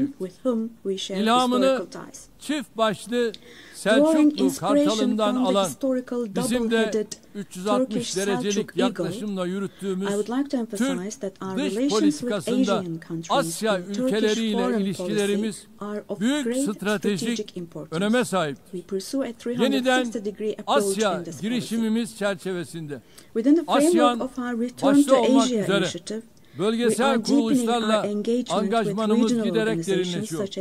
Latin Amerika ve Karayipler bölgesiyle münasebetlerimizi ortaklık ruhuyla ve kazan yaklaşımıyla geliştirmeye büyük önem atfediyoruz. Bölgedeki tüm ülkelerle kurmuş olduğumuz dostane bağları daha ileriye taşıma irademiz bakidir. Kıymetli delegeler, uluslararası ticarette artan korumacılık eğilimleri ve tedarik zincirlerinde yaşanan kırılmalar dünya ekonomisinde esaslı değişimlere yol açıyor. Mevcut sınamalarla başarılı mücadele için Dünya Ticaret Örgütü'nün yer aldığı kurallara dayalı uluslararası ticaretin reforme edilmesini destekliyoruz. Ucuz, güvenli ve sürdürülebilir enerjiye erişimi özellikle gelişmekte olan ülkelerin kalkınma hedeflerinin gerçekleştirilmesi için vazgeçilmez buluyorum. Çin'den Avrupa'ya uzanan ve stratejik önemi haiz pazar geçişli Doğu-Batı Ortak Koridoru projesini ilerletiyoruz. Modern ulaştırma altyapımız ve Bakü-Tiflis-Kars hattıyla dünya ticaretinin gelişimine katkı sunuyoruz. Tabiata saygılı bir gelecek inşa etme hedefiyle çıktığımız yolda 2053 net sıfır emisyon hedefine doğru kararlılıkla ilerliyoruz. Eşim Emine Erdoğan'ın himayesinde yürüyen sıfır atık hareketinin tüm dünyada her yıl dalga dalga büyüyen, daha fazla insana ve kalbe ulaşan bir farkındalık halkasına dönüştüğünü görmek bizim için ayrı bir bahtiyarlıktır. Bu süreçte gelişmiş ülkelerin sorumluluklarını yerine getirmesi artık bir tercihten öte yükümlülük haline gelmiştir. Dünyada en fazla kalkınma yardımı yapan ülkelerden biri olarak Birleşmiş Milletler'in sürdürülebilir kalkınma hedeflerine ulaşılması için çaba harcıyoruz. 2030 hedeflerine erişmek ve dünyanın dört bir yanındaki yüz milyonlarca insanı onurlu yaşama kavuşturmak için küresel finansman mimarisinin kimseyi geride bırakmama anlayışıyla uyumlu hale getirilmesini savunuyor. Burada şunu da And here, özellikle let me also dikkatinizi çekerek particularly draw söylemek your istiyorum. attention to Biz the following. jeopolitik sınamalarla uğraşırken While insanlık we grapple with yapay geopolitical zeka challenges, alanında humanity is also olağanüstü bir witnessing an sıçramaya extraordinary şahitlik leap ediyor. forward in artificial Çığır açan bu intelligence, AI. teknolojilerin dönüştürücü gücü ve The transformative sunduğu power nimetlerden and the benefits hiçbir offered by these toplumun technologies, mahrum no bırakılmaması society should gerekiyor. be deprived of Yapay these zeka benefits. teknolojileri yeni bir AI tahakküm aracı technologies olarak değil, Be used for insanlığın the benefit lehine of humanity, kullanılmalıdır. not as a new Ev tool of sahipliğini domination. yaptığımız en az gelişmiş ülkeler The için UN Technology Bank Birleşmiş for the Milletler least developed countries, Teknoloji which we host Bankası in Turkey, dijital plays a ve critical teknolojik role in açığın closing the kapatılmasında digital and kritik technological rol oynuyor. gap. Hazırladığımız ve evrensel mutabakatla yakında imzaya açacağımız We have prepared dijital dünyada çocuk hakları sözleşmesinin Children's bu Rights alanda Convention in the küresel bir digital farkındalık world, and we will oluşturacağına soon open inanıyor. this up for ratification. Çabalarımıza I'm sure this will güçlü desteğinizi create a lot of awareness in bekliyoruz. this area. Diğer taraftan And we expect your ırkçılık, support for this. yabancı On the other karşıtlığı hand, ve in, bilhassa today's İslam world, düşmanlığının racism, vahim xenophobia, boyutlara and ulaştığı particularly günümüzde Islamophobia have bir reached arada alarming levels. yaşama kültürünü tehdit Combating eden these trends bu akımlarla that greatly mücadele threaten the cultural insanlık coexistence için has zaruret now become halini an essential almıştır. duty for humanity. Medeniyetler İttifakı yüksek It is temsilcisi significant that Sayın Mr. Moratinos'un High Representative of Birleşmiş the Alliance Milletler of Genel Civilizations, Sekreterinin has also been appointed as İslamofobi the ile UN mücadele Secretary General's özel Special Envoy elçisi on olarak da combating atanması Islamophobia. kıymetlidir.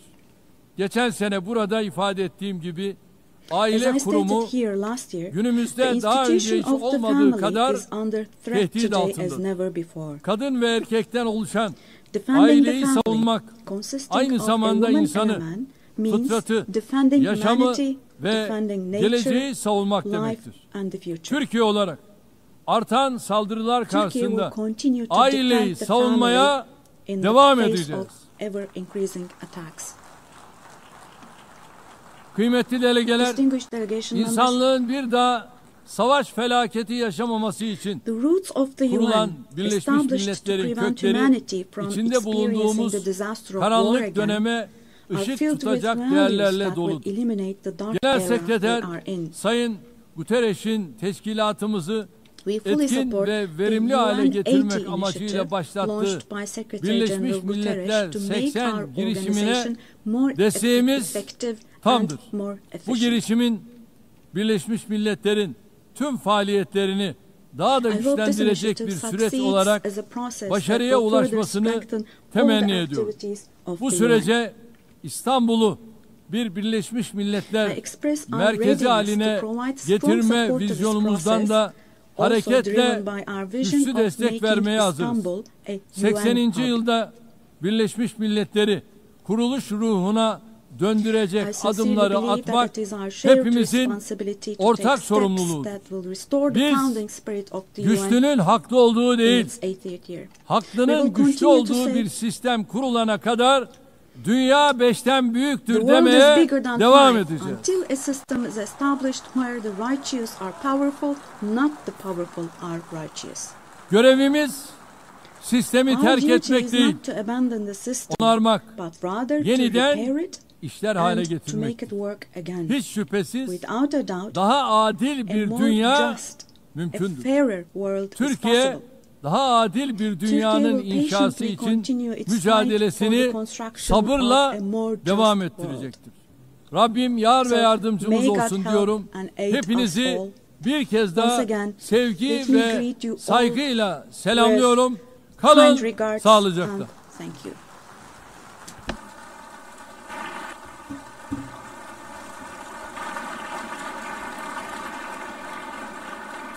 On behalf of the Assembly, I wish to thank the President of the Republic of Turkey,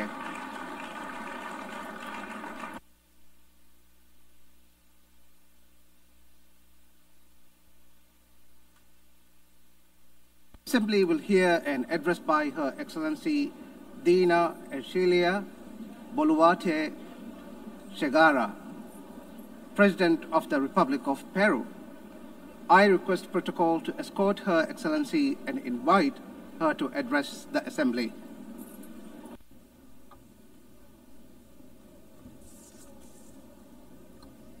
Señora Presidenta de la Asamblea Madam General, President of the General Assembly, Annalena Baerbock, Señor Secretario General de las Secretary Naciones General of the Unidas, United Nations, Antonio Guterres, Señoras ladies y señores, and gentlemen, jefes de Estado heads of state, y señoras presentes en esta magna ladies asamblea. and gentlemen present El here Perú in this august forum. Es el centro y cuna de Peru is grandes the center and civilizaciones cradle milenarias, of great millennial siendo la civilizations, última the last el of which imperio de was los the Incas, Inca Empire, que dejó which un left legado de us a grandeza. legacy of greatness. Somos herederos We are asimismo also heirs del of virreinato the del Perú, que Viceroyalty abarcó of las Peru, 2/3 which partes encompassed de 2/3 América of del South Sur. America.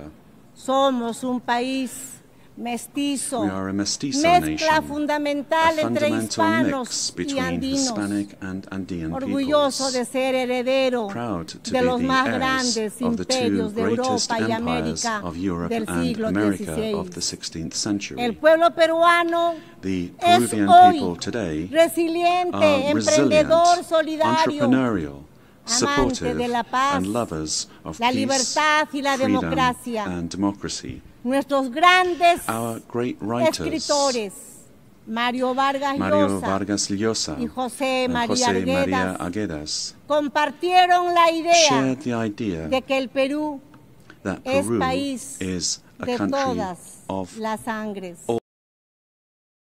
all bloods. Nuestra identidad expresa Our creativamente identity que somos creatively la unidad expresses that we are de los the diversos, unity of the diverse, unidos bajo la misma united roja y under the blanca same bandera red and peruana. white Peruvian flag. En nuestro país In our country, viven los pueblos native originarios y los peoples pueblos and del peoples mundo of the en world paz live together y unidad, in peace and como una unity gran síntesis del as a Perú, great synthesis país en el que vivió y trabajó Peru, durante the 40 country años in el Papa which León Pope Leo XIV, XIV lived nacionalizado and worked peruano, in for 40 por su years, profundo a amor a naturalized nuestra Peruvian gente, because of his deep love tanto for por our su people, carácter both solidario y for his pacífico supportive como as well por as su fe his católica peaceful y disposition cristiana. and his Catholic and Christian faith. Todos los estudios señalan All studies que somos el indicate país más that we are the emprendedor most del mundo, entrepreneurial razón country in the world, por la cual después de la which pandemia is del why, after the COVID-19, que por COVID-19 una pandemic, pésima that administración due to gubernamental poor government alcanzó administration, más de 2 claimed millones more de than 2 fallecidos. million lives. Nos hemos empezado a But we have recuperar begun logrando to hoy recover,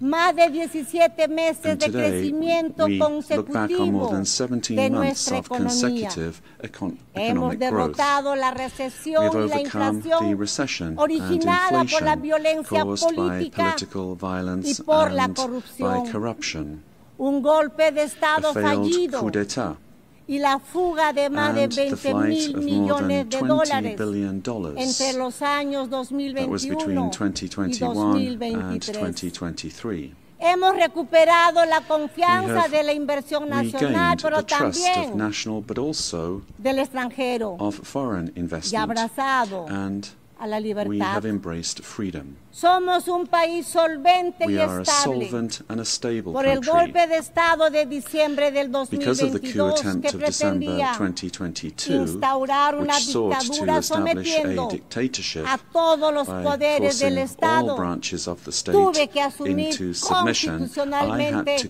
la presidencia constitutionally de la assume the República. presidency of the Republic. Desde ese entonces Since that se date, estableció una narrativa narrative por la cual was el established golpista by which se the coup convirtió en plotter víctima y la became a presidenta victim, and que the asumió president, who constitucional y constitutionally legalmente and la legally presidencia, assumed the presidency, fue acusada was por algunas accused voces by de some golpista quarters y of being usurpadora. a coup plotter and La usurper. mentira trastocada en verdad Lies turned into y truth, la verdad en and truth mentira. turned into lies. Este es uno de los temas This is de one nuestro of the issues tiempo. of our time. La construcción the de building narrativas of false falsas que narratives buscan armar to proyectos attempt to defend políticos antidemocráticos. anti-democratic La political reflexión projects. es que las The ideologías thinking de goes odio, that ideologies of con sus hatred, proyectos de with their estados projects of fallidos failed states que crecen that como grow estados into all-powerful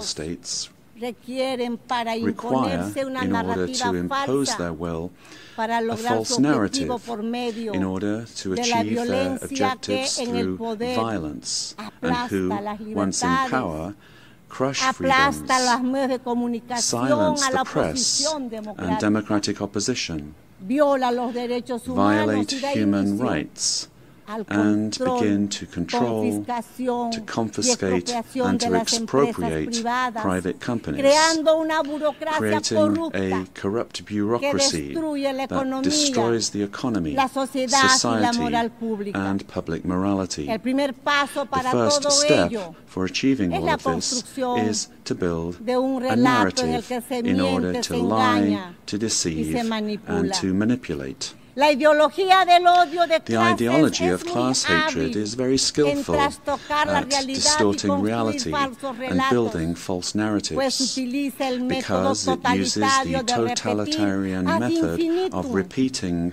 a una lie mentira, ad infinitum, como se hiciera as en was el done mundo in the world antes de la Segunda before Guerra the Mundial Second y World como War, se viene and haciendo as is happening nuevamente again porque today, el because totalitarismo se totalitarianism renueva, se renews presenta con otros itself, presents rostros, itself with other porque faces, lo que sigue siendo una grave amenaza but it remains para a los serious países threat y to para el countries mundo. and to the world. El cínico relato se ve The cynical reforzado narrative is por el reinforced intervencionismo by en los interventionism asuntos in the internos de los internal affairs países, of countries, apoyando y difundiendo supporting and spreading falsedades falsehoods para to destruir la destroy democracy democracia and y eliminar eliminate la libertad. freedom.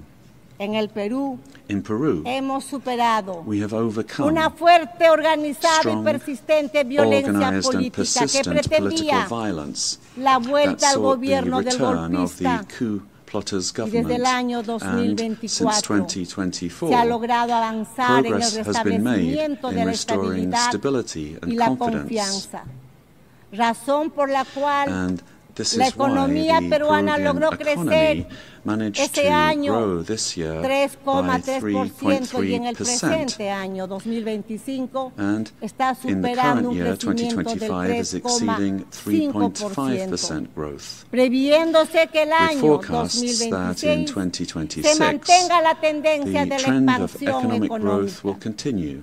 El gobierno The garantiza government 3 guarantees años de 3 years crecimiento of económico economic growth, encabezando las being the leader cifras en in Sudamérica. South America.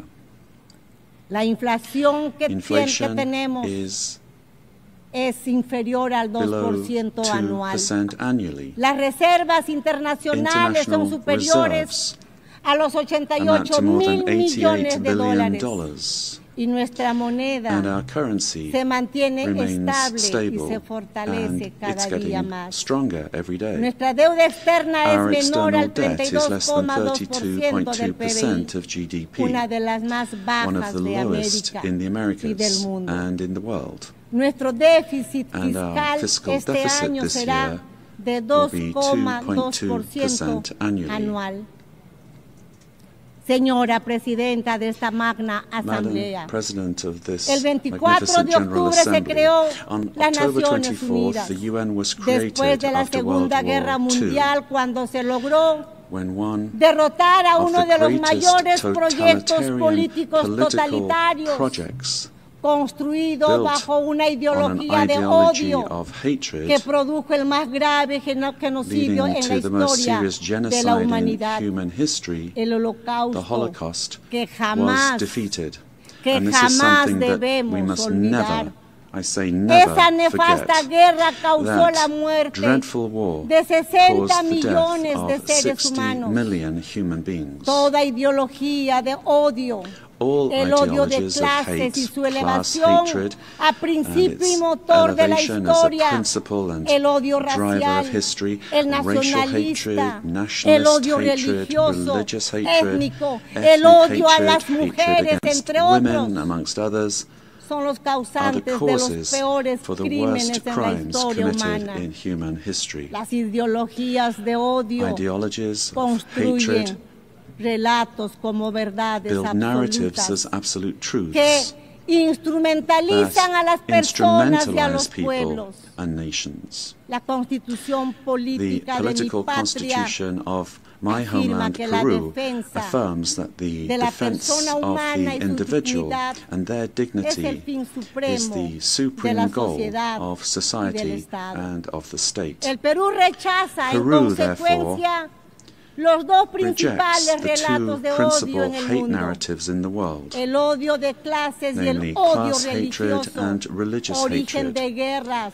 These are the y origins violencia of humana. wars and En el inhumane Perú violence. hemos sufrido In Peru, más de 20 we años suffered de for un more than terrorismo 20 years mesiánico, from a dogmático, messianic, violento y dogmatic, genocida violent and que le genocidal costó la vida a terrorism más de that cost the 70,000 lives of more peruanos. than 70,000 El Peruvians. terrorista odia las The terrorist elecciones y el hates derecho elections ciudadano and the citizens' a right elegir y a to ser choose elegido. and to be Cuando participa, and to stand for lo election. hace para When they destruir la democracia participate, they do so desde to adentro. destroy democracy from Sin within. embargo, However, el relato que se ha querido the narrative imponer that es they una wanted mentira to flagrante. impose is a flagrant lie. Las Fuerzas Armadas The y armed forces policiales and the police que defendieron la who vida defended y the la life libertad de and los the freedom of peruanos Peruvians son are acusados now de violar accused los of derechos violating humanos, human rights. convirtiéndose así Thus, los the héroes, heroes who defensores de la defended vida, life, la democracy, democracia y la and freedom libertad en are victimarios turned into y los victimizers, terroristas and the terrorists en víctimas. are turned into Así, victims. Los héroes que In this way, defendieron the la heroes who democracia defended son democracy are perseguidos being persecuted en in juicios que se trials prolongan that drag on por for décadas, mientras que decades, los while the terroristas terrorists son are indemnizados y compensated considerados and considered víctimas. victims. El mundo al revés. La ONU, Presidenta, This is the world in ha reverse. sido un hito The fundamental en el UN was siglo a XX. fundamental milestone in the Pero en el 20th siglo century, XXI but in the debemos 21st estar century, más we must atentos. be more vigilant. Es nuestro deber It is our impedir duty que el mundo to se prevent the world precipite from hacia plunging nuevos genocidios into new y nuevas genocides violencias. and new violence. No es aceptable en un mundo It is not civilizado acceptable in a que un civilized país world that invada one country a otro, invade another utilizando un using relato a falso false narrative para to justificar justify una guerra que a ataca war, principalmente a a war la that first población. and foremost attacks the No civilian es population. admisible la It is matanza not de acceptable civiles, to slaughter la civilians, captura de to centenares de capture jóvenes, hundreds of young people, mujeres y hasta women, niños and even children, para utilizarlos and use como them rehenes. as hostages. Vivimos ante la amenaza We del live under the crimen threat of internacional international organized organizado. crime. En el Perú, In Peru, la delincuencia internacional international dedicada crime based a la extorsión recurre a métodos terroristas on extortion como los uses atentados terrorist con methods such as explosivos bomb attacks para someter to submit a los citizens ciudadanos. to its will. Estas organizaciones These criminal criminales organizations que utilizan armas de guerra that han use creado weapons of mecanismos war have financieros created para lavar financial el dinero mechanisms to manchado de launder sangre, blood-stained money, remitiendo grandes sending sumas large a sums sus países back de to their origen. countries of origin. Se pretende normalizar They esa seek to violencia que normalize this requiere violence, para su which derrota requires, in el order to be defeated, reconocimiento por la recognition ONU by the como UN organizaciones as terroristas terrorist y una organizations nueva legislación and nacional new national e and international internacional legislation que detenga su amenaza al to sistema stop them being a democrático threat y al to the desarrollo de democratic los system pueblos. and to the development Es of peoples. imperativo asimismo It is also actuar imperative contra el that we act narcotráfico y la against minería drug ilegal trafficking and illegal que mining destruye el medio that ambiente, destroys the environment, contaminan los ríos pollutes y rivers, condena and a los condemns pueblos peoples y a las and personas individuals a la to esclavitud. slavery. El crimen internacional International tiene crime sometidas has subjected a miles de thousands mujeres of women extraídas de sus taken from their hogares, de home sus países con countries violencia through y violence engaños and deception, y explotadas y privadas de su being libertad. exploited and deprived of their Señoras freedom. y señores, Ladies and gentlemen, vivimos momentos que nos we are recuerdan living los through episodios times más that recall oscuros de the nuestra darkest historia chapters moderna. of our modern history, Y el Perú and está Peru convencido is que el mundo no convinced that necesita the menos world does ONU, not need less sino UN, más y mejor but ONU. more and a better Una UN, que esté acorde con one los that is in tiempos tune with the times, en los que las ideologías de in times odio in que which tanto daño ideologies of causaron y hatred that causan cause and a la cause humanidad so much damage to se han humanity refugiado en la have taken mentira, refuge in en las lies, informaciones in falsas y en misinformation, la and penetración which have de las penetrated sociedades democratic democráticas. societies. El Perú, como miembro fundador, Peru, está as a founding comprometido con member, un is sistema committed multilateral to an abierto, open multilateral basado system based on international y law los principios and de the la Carta de principles Naciones of the UN Unidas. Charter. El pilar, el modelo And we see in La the ONU, UN the pero es pillar of momento the model de hacer un that has alto brought peace and y prosperity. mirar lo que está But pasando we en el have to mundo a look nuestro at what's alrededor. happening around us En in the este world. momento estamos At this aquí, time, as we're meeting pero al otro here, lado del mundo in other parts of the están world, matando niños, they are killing niñas, personas children, inocentes. girls, boys, innocent people. La prosperidad al mundo debe ser Prosperity en ese trabajo responsable y unido. will only come if we Que are hoy debe united and work ingresar a un together. proceso de adecuación And we have to frente a las adapt nuevas to amenazas. new threats. Cada uno de nuestros países Each of our countries tiene el deber de has the duty contribuir al desarrollo to make their de contribution soluciones a los towards finding problemas solutions to que enfrentamos, y the en problems eso that we all se face esfuerza together. mi país. And my country is Pero la striving to do this. interconexión de nuestras But sociedades the y interconnection of economías our societies hacen que and solo a economies través de la means that it is only through international internacional cooperation podamos resolver la that we can resolve que the enfrentamos. crises which we face. Si no reformamos las If we Naciones do not Unidas, reform the United nuestra Nations, casa común, our common home, para devolverle to restore representatividad y efectividad a su representativeness and acción, effectiveness to its corremos action, el grave then riesgo we de ver run desaparecer the very serious risk uno de los of seeing instrumentos one más of the most preciados precious que instruments tiene that la the international comunidad community internacional has for para la world estabilidad del stability mundo. Por disappearing. ello, el Perú apoya For los this reason, trabajos de la Peru iniciativa supports the ONU work of the 80, UN 80 initiative, iniciados por el secretario launched by the general, Secretary General, poniendo placing especial particular énfasis en la emphasis necesidad de on volver the a need to centrar refocus la the organización organization en sus on funciones its fundamentales, fundamental functions, acercándola bringing it a las closer to necesidades the de los needs pueblos, of peoples, a la vez que and volviéndola at the same más time eficiente. making it more efficient. La ONU 80 debe ser UN una 80 oportunidad must para be an fortalecer opportunity el to strengthen multilateralismo multilateralism y asegurar and que la ensure organización that the esté organization mejor is better preparada para prepared cumplir to achieve sus its objetivos essential esenciales. goals. Esta reforma solo podrá This rendir reform plenamente can only sus frutos truly become si es fully effective complementada if por it is una complemented transformación by de la a gobernanza transformation de la ONU, in UN que governance evite los that bloqueos prevents institutional institucionales en la toma de stalemates when it comes to decisiones a decision la vez making que asegure while su ensuring idoneidad.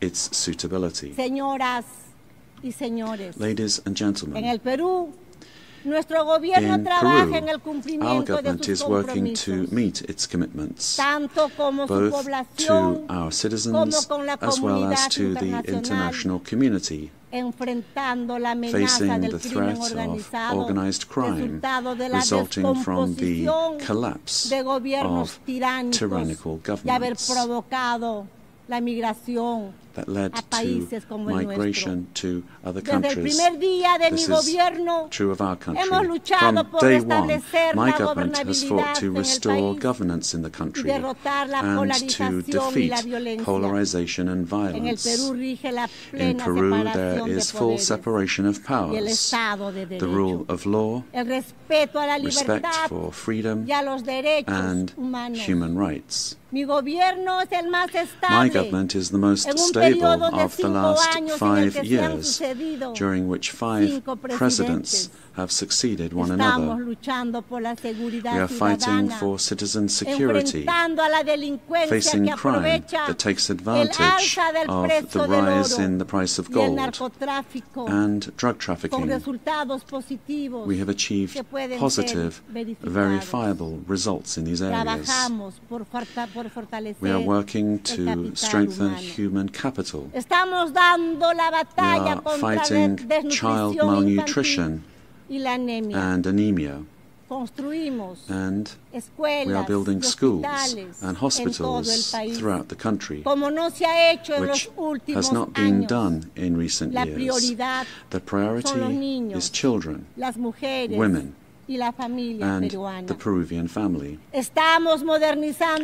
We are modernizing the country's infrastructure, ports, airports, roads, bridges, designing an economy that is better connected to the world, as well as a firm policy for fighting corruption. Our goal is to guarantee free and impartial elections, defeating the attempt of a violent minority that seeks their failure.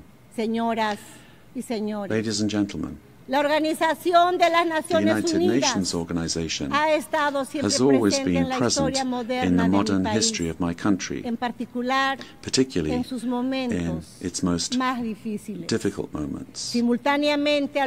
Similarly to what is happening elsewhere in the world, and despite our efforts, Peru today finds its democratic institutions and the rule of law under attack by the polarization of politics, the cause and consequence of the return of extremist violence. We suffer from the scourge of transnational organized terrorist crime, which causes deaths, attacks, insecurity, and drug trafficking that destroys the social fabric. We face the threat of climate change that is destroying our Amazon, causing the melting of our glaciers, and putting our biodiversity at risk.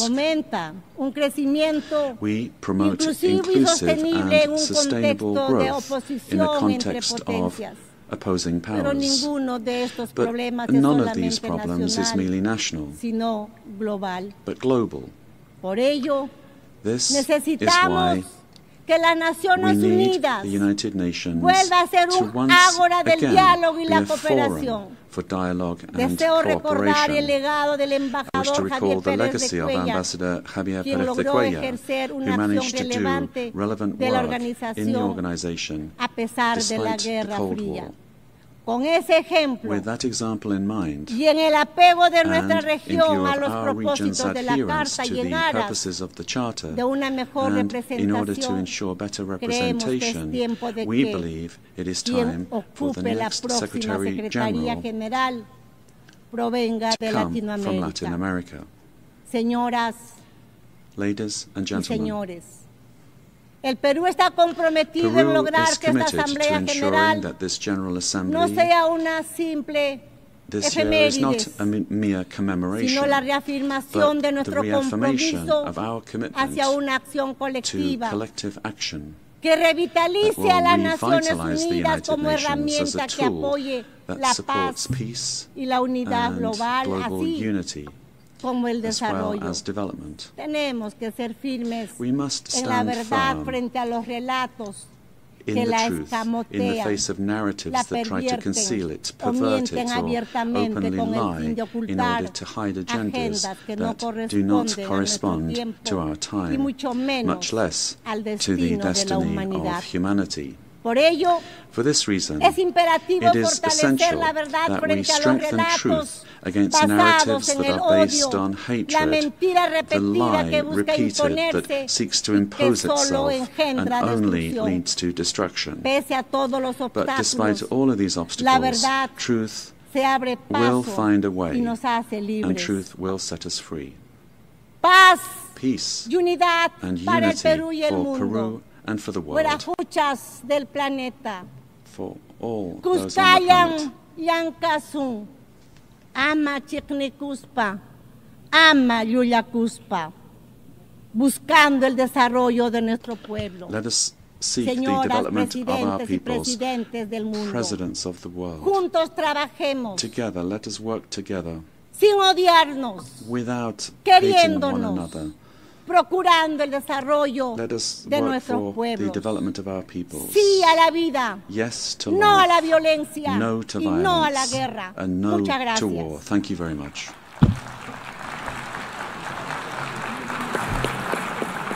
On behalf of the General Assembly, I wish to thank the President of the Republic of Peru.